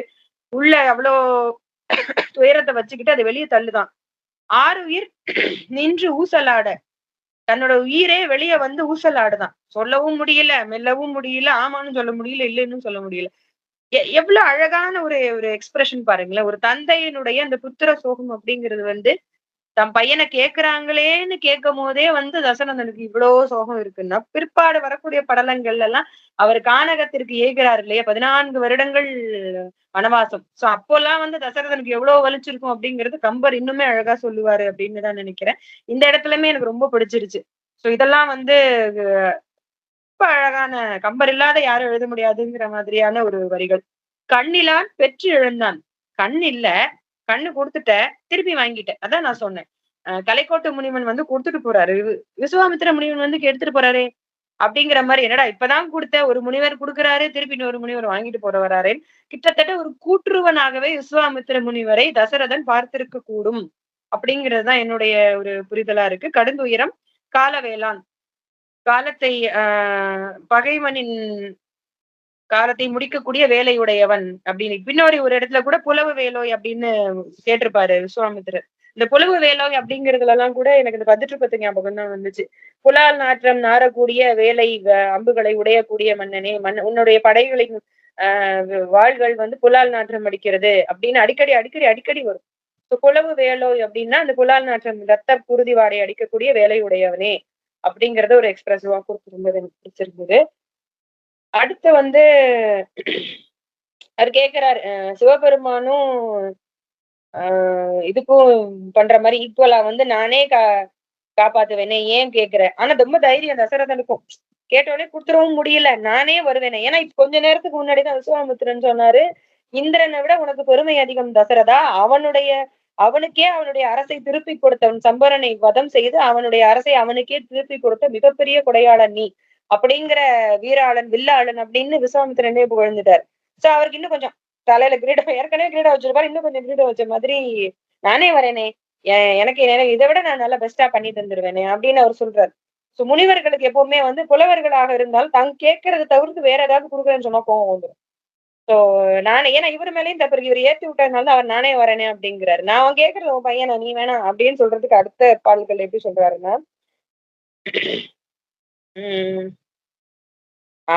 என்றனன் என்றலும் முனிவோடு எழுந்தனன் மண் படைத்த முனி இறுதி காலம் அன்றேனாம் இமையோர் அயிர்த்தனர் மேல் வெயில் கறந்தது அங்கும் இங்கும் நின்றளவும் தெரிந்தன. இந்த முனிவனோட கோபம் எப்படி இருக்கு அப்படிங்கிறத அவங்க பாக்குறாங்க. மேல் நிவந்த கொழுங்கடை புருவம் நெற்றி முற்ற சென்றன. எனக்கு இது ரொம்ப பிடிச்சிருந்தது. ஒரு முனிவர் வந்து தான் கேட்டு மன்னன் அரசவையில இல்லைங்கிறத நானே வரனே மறுத்து பேசினாலே அது தப்புதான். முனிவர்கள் எல்லாம் வந்து ரொம்ப அவங்க சொல்றதே அந்த வேத வாக்கா நினைச்சு ஏத்துக்கணும் அப்படின்னு அவங்க எதிர்பார்ப்பாங்க. நான் சொல்லி நீ மன்னன் கேட்கல, என்ன எதிர்பார்த்திருப்பாருன்னா, சரிங்க ஐயா கண்டிப்பா அவசியம் நான் அனுப்பி வைக்கிறேன் அப்படின்னு சொல்லுவான்னு நினைச்சு எதிர்பார்த்திருப்பா. இவர் வந்து நானே வரனே அது மறுத்து பேசுறது தானே. மறுத்து பேசும்போது விஸ்வாமித்திர முனிவருடைய கோபம் எப்படி போகுது அப்படின்னா, மேல் நிவந்த கொழுங்கடை புருவம், மேல் நிவந்த அதாவது மேல மடைஞ்ச பாருங்களேன், நம்ம இப்படி பாக்குறோம் பாத்தீங்களா, என்ன பண்ற அப்படின்னு பாக்குறோம். இப்படி சாதாரணமா இருந்த முனிவர் இந்த இப்படி பண்ணிட்டாருன்னா, என்ன என்னையே எதிர்த்து பேசுறியா, கோவம் வந்துட்டு சோ புருவத்தை இப்படி மேல தூக்கிட்டார். அது எந்த அளவுக்கு போயிருக்குன்னா நெற்றி முற்ற சென்றன. எனக்கு அது ரொம்ப பிடிச்சிருந்தது. நான் யோசிச்சு பாக்குறேன். அவருடைய நெற்றி இப்படி இருக்கும், மேலெழுந்த புருவம், கோபத்தினால் எழுந்த புருவம், நெற்றி முற்ற, நெற்றி முழுசும் மேல் எழும்பிருச்சா. அது ஒரு கர்வ் மாதிரி, வில் அம்பு இது மாதிரி, பவ் மாதிரி, வில் மாதிரி, அந்த அளவுக்கு கோபம் வந்துருச்சு. சோ ஃபேஸ்லயே தெரியுது, ஒரு வாயை திறந்தாலும் சொல்ல வேணாம். மேலெழுந்த புருவமானது நெற்றி முழுவதும் மேலெழுந்த நெற்றி முழுவதும் மறைக்கக்கூடிய முற்றச் சென்றன. அந்த அளவுக்கு கோபம். ஃபர்ஸ்ட் கிளாஸான ஒரு எக்ஸ்பிரஷன் இதெல்லாம் கிட்டத்தட்ட நாடகமா எடுத்தாங்கன்னா ரொம்ப அழகா இருக்கும். வந்தது நகையும் சிவந்தன கண் இரண்டன போய் திசைகள் எல்லாம். சோ முனிவனுக்கு கோபம் வந்துட்டாலே வந்து கண்ணு செவந்துரும், திசைகள் எல்லாம் இருண்டது அப்படிங்கிற அந்த ரொம்ப ஃபர்ஸ்ட் கிளாஸான ஒரு எக்ஸ்பிரஷன். சிலப்பதிகாரத்துல எந்த அளவுக்கு நாடகச்சுவை இருந்ததோ அதே அளவுக்கு ஒரு அந்த சீனோட எக்ஸ்பிளனேஷன் கம்பருடைய வரிகள்லயும் நம்ம பார்க்கலாம். எனக்கு அந்த நெற்றி வந்து புருவ அளவுக்கு, சாரி, புருவம் வந்து நெற்றி அளவுக்கு போயிருச்சுங்கிற போதே எனக்கு அது ரொம்ப பிடிச்சிருந்தது. எந்த அளவுக்கு ஒரு சின்ன விஷயம் தான், அது எவ்வளவு அழகா எக்ஸ்பிளைன் பண்ணியிருக்காரு பாருங்க. அதே போல இவர் சொல்ல, கருத்த மாமுனி கருத்தை உண்ணி பொருத்தி நின் மகற்கு உறுத்தலாக உறுதி எய்தும் நாள் மறுத்தியோ. உனக்கு உன் பையனுக்கு வந்து நிறைய புகழ் வரப்போகுது, அந்த புகழையா நீ மறுக்கிற தசரதா? நான் கேட்டதுக்கு நீ மறுப்பு சொல்றியேன்னு அவர் கேட்கல, நல்லா கவனிங்க. நான் கேட்ட என்னையா எதிர்த்து பேசுற அப்படின்னு சொல்ல வந்தவரு, உன் பையனுக்கு கிடைக்கக்கூடிய புகழை நீ மறுக்கிறாயே தசரதா அப்படின்னு கேட்கிறாரு. அது கொஞ்சம் கொஞ்சம் சாஃப்டான ஒரு வே ஆஃப் ஆஸ்கிங். பெய்யும் மாறியால் பெருகு வெள்ளம் போல் மொய்கொள் வேலைவாய் முடுகும் மாறு போல். எனக்கு இந்த லைன்ஸ் ரொம்ப பிடிச்சிருந்தது. ஒரு பெருமழை பெஞ்சு ஆறுல வெள்ளம் ஓடும் போது ஆற்றில் கடலில் சென்று மொய்கொள் வேலைவாய் முடுகும் மாறு போல். இப்ப நம்ம திருச்சீரல வாய்ன்னு சொல்ற மாதிரி வேலைவாய், அந்த இடத்துல கடலினுடைய வாய் முட்டுப்பகுதியில வந்து முடுகும் ஆறு போல் ஐயரின் மகருக்கு அளவில் விஞ்சை வந்து. இப்ப நம்ம பேசுறோம் இல்லையா இந்த காவேரி ஆற்று பிரச்சனையில, இப்ப சமீபத்துல கூட நிறைய பேச்சு வந்துகிட்டே இருக்கு. தேவையில்லாம இத்தனை டிஎம்சி அளவு தண்ணீர் கடல்ல கலக்குது. அளவுக்கு மிஞ்சின வெள்ளமாக இருந்தாலொழிய அந்த நீர் கடலில் கலக்காது அப்படிங்கிற ஒரு புரிதல் இருக்கு. சோ தேவையான அளவு வந்து ஆறுகள் வயல்களுக்கு பாஞ்சிருது. அதுக்கும் அதிகமா இருக்கிற தண்ணியை வந்து அணையில சேமிச்சு வச்சுக்கிறோம். அணையாலையும் கொள்ளக்கூடியாத அளவு தண்ணி தான் எங்க போகுதான், திறந்து விட்டு கடலுக்கு, ஆறுகள் வழியாக கடலுக்கு செல்கிறது அப்படிங்கிற புரிதல்ல பாக்குறோம். சோ இந்த இடத்துல அதை நான் பாக்குறேன். ராமனுக்கு கிடைக்கக்கூடிய புகழானது எப்பேற்பட்டு, அதாவது மலை அளவு புகழ், கடல் அளவு புகழ்னு ஈஸியா சொல்லிட்டு போயிடலாம். கம்பர் அப்படி சொல்லல. அநேகமா இதுவும் கம்பருடைய செய்யுளாதான் இருக்கக்கூடும். நான் அந்த கவினை, எனக்கு அந்த சந்தநயம் அதெல்லாம் சரியா எனக்கு தெரியலைங்க சார். ஆனாலும் ஒரு கவிச்சுவை அதிகமாக இருக்கக்கூடிய இடங்கள் எல்லாம் அது கம்பருடைய சுவையாக தான் இருக்கும் அப்படிங்கிற ஒரு ஒரு எளிமையான புரிதல் எனக்கு, என்னுடைய புரிதல். எந்த அளவுக்கு உன் பையனுக்கு பெருமை வரும்னா, ஆறு வெள்ளம் பொங்கி கடல்ல போய் கலக்கிற அளவுக்கு, உனக்கு அளவுக்கு மிஞ்சின அளவுக்கு உன் பையனுக்கு புகழ் கிடைக்கக்கூடியது, அளவில் விஞ்சை வந்துன்னு சொல்லிட்டார். எய்தும் காலம் இன்று எதிர்ந்தது என்னவே. சோ அவனுக்கு அளவில்லாத புகழ் கிடைக்கக்கூடிய காலம் வந்து விட்டு தசரதா, அதனால அவனை அனுப்பி வை அப்படின்னு சொல்லி அவரை கன்வின்ஸ் பண்றாரு. அடுத்து நம்ம சார் சொன்ன திருவின் கேழ்வனை கொணர்மின் சென்றென வருக என்றனன் எண்ணலோடும் குருவின் வாசகம் கொன்று கொற்றவன். தசரதன் வந்து சரி தன் பையனுக்கு நல்லதான் கிடைக்க போகுதுன்னு சொல்றாப்புல, சரி நம்ம வந்து வர சொல்லுவோம். யாராங்க அவனை கூட்டிட்டு வா, தம்பியை கூட்டு வாடா அப்படின்னு. இப்போ அந்த இதெல்லாம் சொல்லுவாங்கல்ல, பெரிய பெரிய பண்ணையார் அவங்க எல்லாம் வந்து யாரா அவன் சின்னவனை கூட்டிட்டு வா அப்படின்னு நாட்டாமையில எல்லாம் சொல்லுவாங்க. அந்த மாதிரி எனக்கு இப்படி தோணுது, அந்த சீன் எல்லாம் அப்படி தோணுது. சரி இவர் வந்து இப்படி கேட்டுட்டாரு, திருவின் கேழ்வனை கொணர்மின் சென்றன. திருவின் கேழ்வன் அப்படின்னா லக்ஷ்மியின் கணவன், லக்குமியின் கணவன் உரையில போட்டிருக்கு. கோமசங்கர் சார் கேட்டிருந்தார், லக்ஷ்மியின் கணவன்ங்கிறது அவருக்கு தசரதனுக்கு முன்னமே தெரியுமா, எப்படி தசரதனுடைய வாக்காக அவர் இப்படி சொல்றாருன்னு மக்களை பேசலாம் அப்படின்னு சொல்லி போறேன். என்னுடைய கருத்தையும் நான் சொல்லியிருந்தேன். திருவின் கேழ்வன்னா அதுக்கு பல அர்த்தங்கள் உண்டு அப்படிங்கிறதையும் சொல்லியிருந்தாங்க. எனக்கு என்னவோ அப்படி என்ன தோணுது அப்படின்னா, புத்திர காமேஷ்டி யாகம் பண்ணி அந்த யாகத்தின் மூலமாக பெற்ற செல்வமாகிய புதல்வன், தன்னுடைய உயிருக்கு நிகரான புதல்வன், தான் பெற்ற செல்வம், நான் பெற்ற செல்வம் நலமான செல்வம்னு பாடுற மாதிரி பிள்ளை செல்வம் அப்படிங்கிற பேரு, சந்தானம் லட்சுமி அப்படின்னு நம்ம சொல்றோம். சந்தான பாக்கியம் அப்படிங்கிறது மிகப்பெரிய செல்வம் தசரதனை பொறுத்த வரைக்கும். முன்னாடியே இருக்கக்கூடிய படலங்கள்ல எல்லாம் என்ன சொல்லியிருப்பாங்க, மலையளவு புகழும் செல்வமும் தசரதனுக்கு எல்லா புகழும் இருக்கு, ஒன்னே ஒன்ன தவிர. இதே இந்த செல்வம்ங்கிற வார்த்தை தான் பயன்படுத்திருப்பாங்க. எனக்கு எக்ஸாக்டா அந்த லைன்ஸ் நான் மறந்துட்டேன், தேடி பார்த்தேன் கிடைக்கல. எல்லா செல்வங்களும் தசரதனுக்கு இருக்கு, ஒன்னே ஒன்ன தவிர, பிள்ளை செல்வத்தை தவிர. அது பிள்ளை பேருன்னு கூட செல்வம்னு தான் சொல்றாங்க. சோ திருவின் கேழ்வனை, செல்வத்திற்கெல்லாம் முதல்வனே, செல்வத்தின் தலைவனே, செல்வத்தின் கணவனே, எனக்கு முதல் பையன் இல்லையா, first child is always first child. So first time அந்த தனக்கு குறையாக இருக்கக்கூடிய பிள்ளை செல்வம் இல்லாதிருந்த குறையை நீக்கிவிட்ட ராமனாகிய செல்வனை, செல்வன் அதனாலதான் நம்ம செல்வன்னு சொல்றோம், செல்வனை கொணர்மின்னு சொல்லியிருக்க இடத்துல திருவின் கேழ்வன். மேபி கம்பர் அவருடைய டச்சா வந்து இதை வந்து அந்த உள்ளுரை ஓமம்னு சொல்லுவாங்கல்ல, உள்ளுரை பொருளா நமக்கு அது தெரியுது, படிக்கிற நமக்கு தெரியும். ஏன்னா அதெல்லாம் நடந்து முடிஞ்சதுக்கு அப்புறம் தான் வால்மீகி ராமாயணம், அதுக்கப்புறம் தான் கம்பராமாயணம். ஆல்ரெடி வந்து லட்சுமியுடைய கணவனான திருமாலை தான் வந்து ராமரா அவதாரம் எடுத்திருக்கிறார். பிற்பாடு வரக்கூடிய விஷயத்த முன்னாடியே வந்து சொல்லிடுறார். ஆனாலும் தசரதனுக்கு அது தெரியாம இருந்தாலும் கூட அவனுடைய ஆங்கிள், தசரதனுடைய ஆங்கிள் சொல்லும் போது தனக்கு இல்லாதிருந்த பிள்ளை செல்வமாகிய அந்த செல்வத்தை கொடுத்த பையனாகிய அந்த செல்வத்தினுடைய கணவனை, செல்வத்தினுடைய தலைவனை, செல்வத்திற்கு உரித்தானவனாகிய ராமனை கொணர்வன் அப்படின்னு அவர் சொன்னதா நான் புரிஞ்சுக்கிறேன். ஒரு 2 இது மட்டும் நான் சொல்லிடுறேன். அவைக்கண் நீங்க 333 இது ரொம்ப அழகா இருந்தது. வென்றி வாழ்புடை விசித்து மெய்மை போல் என்றும் தேய்வுரா தூணியாத்து இரு குன்றம் போல் உயர்தோளில் கொற்றவில் ஒன்று தாங்கினான் உலகம் தாங்கினான்.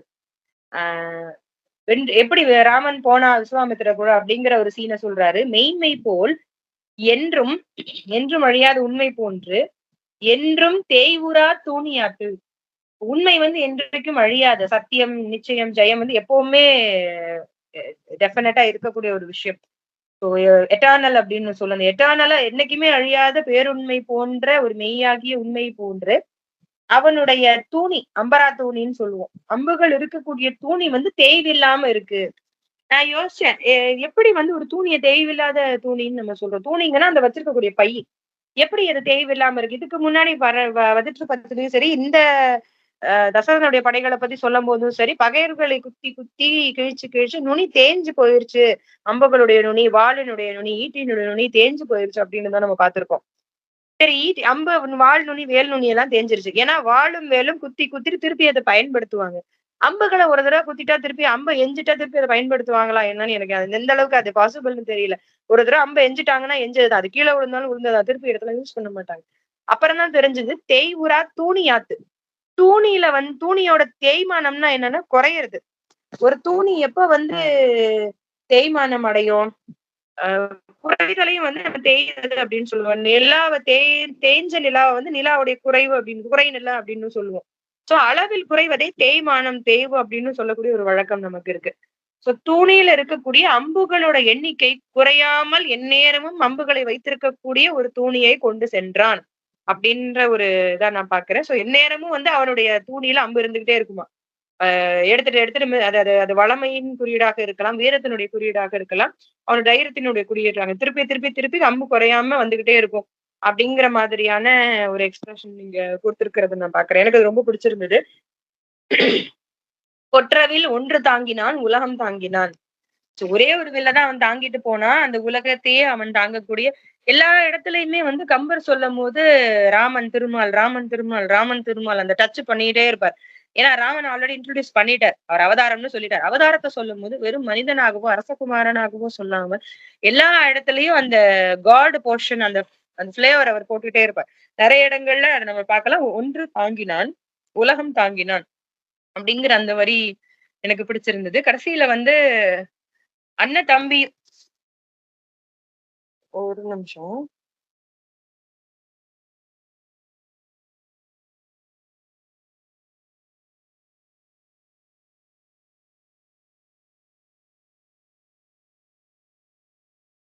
சரண்யா எதுவும் கேட்கல.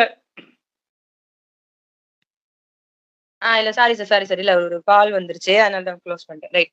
அண்ணன் தம்பியும் தானும் ஐயனாம் மன்னன் இன் உயிர் வழி கொண்டால் என சொன்ன மாதவன் தொடர்ந்து தாயை போல் பொன்னின் மாநகர் புரிசை நீங்கினான். 334வது பாடல். இதுல என்ன ஒரு அழகு அப்படின்னா, அண்ணன் தம்பியும் தானும், அதே போல தம்பியும் தானும், தன்னுடைய தம்பியாக லக்ஷ்மணனும் தானும் ஐயனாம் மன்னனின் உயிர் வழி கொண்டால் என, ஐயன் தன்னுடைய தந்தையினுடைய உயிர் போலவே தன்னுடைய தசரதனுடைய உயிரே வந்து வழியை நோக்கி போகுதான், வெளியே போகுது. தன்னுடைய உயிரே வெளியே போற மாதிரி தசரதனுடைய உயிர் நீங்குவதற் போல ராமனும் லக்ஷ்மணனும் அந்த குரிசை நீங்கினான், அந்த அந்த மாளிகையை விட்டு நீங்களானார்கள். சொன்ன மாதவன்னு தான் இருக்கணும். சொன்ன மாதவன் தொடர்ந்து, அதாவது பெரும் தவத்தை உடைய விஸ்வாமித்திர முனிவனை தொடர்ந்து சாயை போல் அவரது நிழற் போல் தசரதனுடைய உயிரானது முனிவருடைய நிழலை போல பின்தொடர்ந்து செல்வதை போலவே தன்னுடைய பொன்னின் மாநகர் குரிசையை லக்ஷ்மணனும் ராமனும் நீங்கினார்கள் அப்படிங்கிற ஒரு இதை ரொம்ப அழகா அந்த தசரதன் கிட்ட இருந்து அந்த உயிரை எப்படி பிரிச்சு கொண்டு போறாங்க, விஸ்வாமித்திரர் அவரோட உயிரை எப்படி வாங்கிட்டு போறார் அப்படிங்கறதான் அவர் சொல்ல வர்றாரு. கிட்டத்தட்ட நிழல் போலவே தன் உயிர் என்னை விட்டு பிரிந்து சென்றது அப்படிங்கிற மாதிரி ஒரு எக்ஸ்பிளனேஷன் வந்து ரொம்ப அழகாவே இந்த இடத்துல கையடை படலம்ங்கிறது நம்ம கையில எடுத்து கொடுக்கறது அப்படின்னு நினைச்சிட்டு படிச்சேன். பட் அவருடைய அந்த புத்திர சோகத்தை ஒவ்வொரு வழிக்கு வரி அணுவுக்கு அணு இதுல எழுதியிருப்பார். எனக்கு அது ரொம்ப ரொம்ப அழகான ஒரு இதா இருந்தது. அப்புறம் மேடம் சொல்லியிருந்தாங்க இல்லையா, ஆடுவார் சிலம்பின் அன்னம் நின்று ஆடுவார். இது மருத வேலியார் அதை சார் சொல்லிட்டாரு, சுரும்பு வாழ்வதோர் சோலை நன்னேர், அத ஒரு எக்ஸ்பிளேஷன் அவர் கொடுத்துட்டாரு. அதே போல பச்சைமா ஏழும் ஏற போய் ஆறும் ஏறினார் 337. தாழும் மாமழை தவழும் நெற்றியால், இந்த வரி நான் முக்கியமா சொல்லணும்னு நினைச்சேன், இதை மட்டும் முடிச்சிடுறேன் சாரி. அதாவது இதுக்கு முன்னாடி வந்து பெருமாள் இறங்கி வராது, கருடன் மேல ஏறி இறங்கி கழலுன் பாதன் மேல் அப்படின்னு ஒரு வரும்.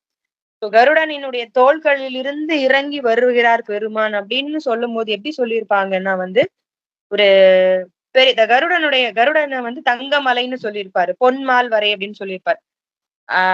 தங்க மலையிலிருந்து மேலே புயல்னா மேகம்னு சொல்லியிருப்பாங்க. மேகம் மெதுவா அந்த மலையில இருந்து இறங்கி வருது, அந்த பொதிக மலையோ ஏதோ ஒரு மலையை சொல்லியிருப்பாங்க. அந்த மேகம் வந்து பொறுமையா அந்த மலையில இருந்து இறங்கி வர்ற மாதிரி பொன்மலையாகிய கருடனின் தோளின் மேல் இருந்து மெதுவாக பெருமான் இறங்கி ஒரு காலை எடுத்து இந்த பக்கம் போட்டு மெதுவா இறங்கி வர்றாரு. ரொம்ப ஃபர்ஸ்ட் கிளாஸான ஒரு எக்ஸ்பிரஷன் முன்னாடி இருக்கும். அதே போல் ஒரு உண்மை இங்கேயும் இருக்கு. எனக்கு அதனாலதான் வந்து சில இடங்கள்ல எல்லாம் வந்து இப்போ டிகேசி சார் சொன்னதா சார் சொல்லியிருந்தாரு, இந்த திருஅவதார படலம் முழுக்கவே வந்து இடைச்செருகள் அப்படின்னு அவங்க கொடுத்துருத்தாங்க அப்படின்ற மாதிரி சொல்லியிருந்தாரு. திருஅவதார படலத்துக்கும் இந்த படலத்துக்கும் நிறைய ஒற்றுமைகள் நிறைய இடத்துல இருக்கு, அதை நான் சொல்லியிருக்கேன். இதுவும் வந்து மேபி இதை பார்த்துட்டு அதை எழுதுனாங்களா இல்ல அதை வச்சு கம்பர் இதையும் தொடர்ந்துட்டாரா என்னங்கிறது எனக்கு தெரியல. இந்த இடத்துல வந்து ஒரு பொன் மலையிலிருந்து பெருமான் இறங்கி வர்றது எப்படி இருக்கு, கருடன் மேல இருந்து பெருமான் கீழே இறங்கி வர்றது எப்படி இருக்கு அப்படின்னா, மலையிலிருந்து மெதுவா மேகம் அழகா இறங்கி வர்றது மாதிரி மெதுவா இறங்கி வராராம். அது ஒரு அழகான ஒரு எக்ஸ்பிரஷன். அதே போல இங்கேயும் வந்து க்ளோஸ் ஆயிருச்சு, ஒரு நிமிஷம். 30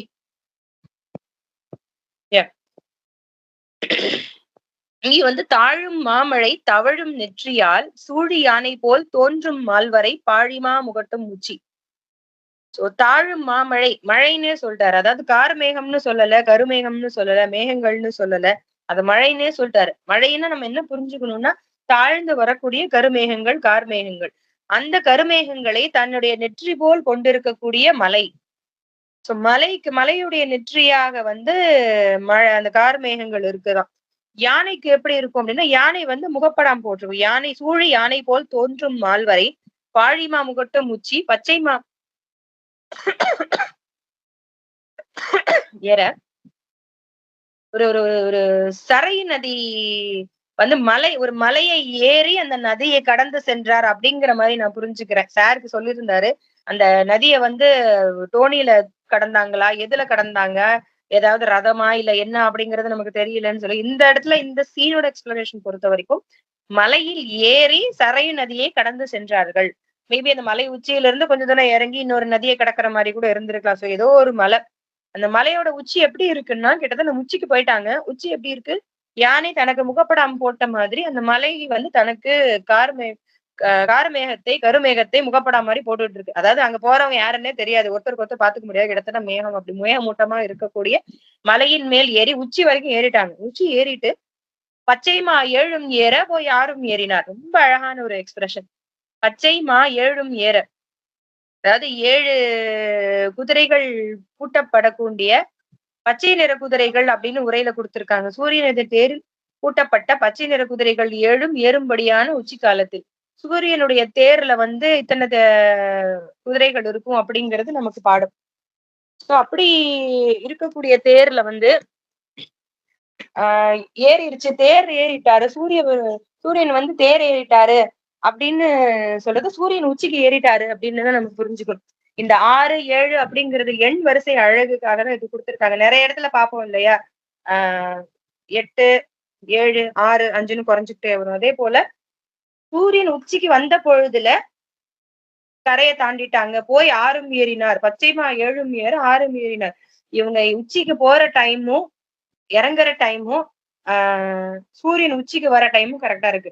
மலை உச்சிக்கு இவங்க ஏறிட்டாங்க, சூரியன் உச்சிக்கு வந்தாச்சு, அந்த நேரத்துல ஆத்துல இறங்கிட்டாங்க அப்படின்றதுதான் இவங்க கொடுத்திருந்தாங்க. சோ இதெல்லாம் வந்து ரொம்ப அழகா இருந்தது. எனக்கு இது எல்லா எக்ஸ்பிரஷனுமே ரொம்ப பிடிச்சிருந்தது.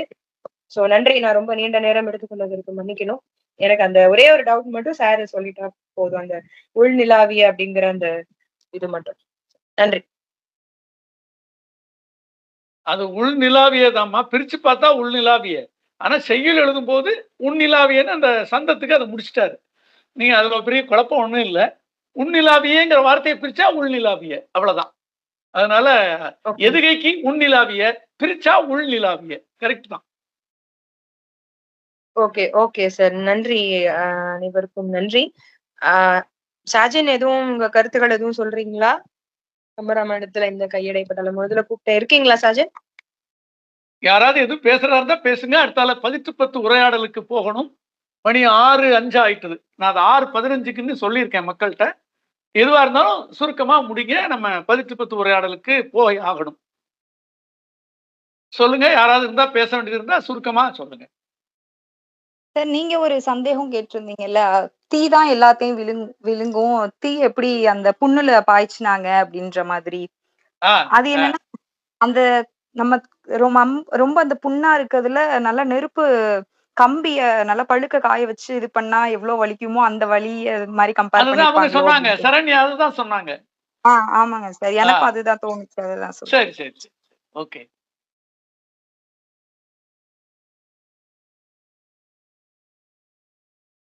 முடிச்சிடலாம். அப்போ யாரும் எதுவும் பேசலைன்னா நீங்க முடிச்சிருங்க சரண்யா.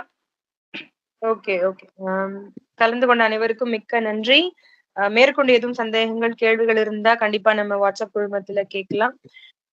நிறைவான நாளாக இருந்தது. அனைவருக்கும் நன்றி. அட்மின் அவர்களுக்கும் நன்றி. பிரசன்னா சாருக்கு ஸ்பெஷல் நன்றி. சோ என்னென்ன பாடல்கள் குறிப்பா இருக்கு அப்படின்னு எடுத்து சொன்னதுக்கு நம்ம க்ளோஸ் பண்ணிக்கலாம் சார். அடுத்த 10 உரையாடல சந்திக்கலாம்.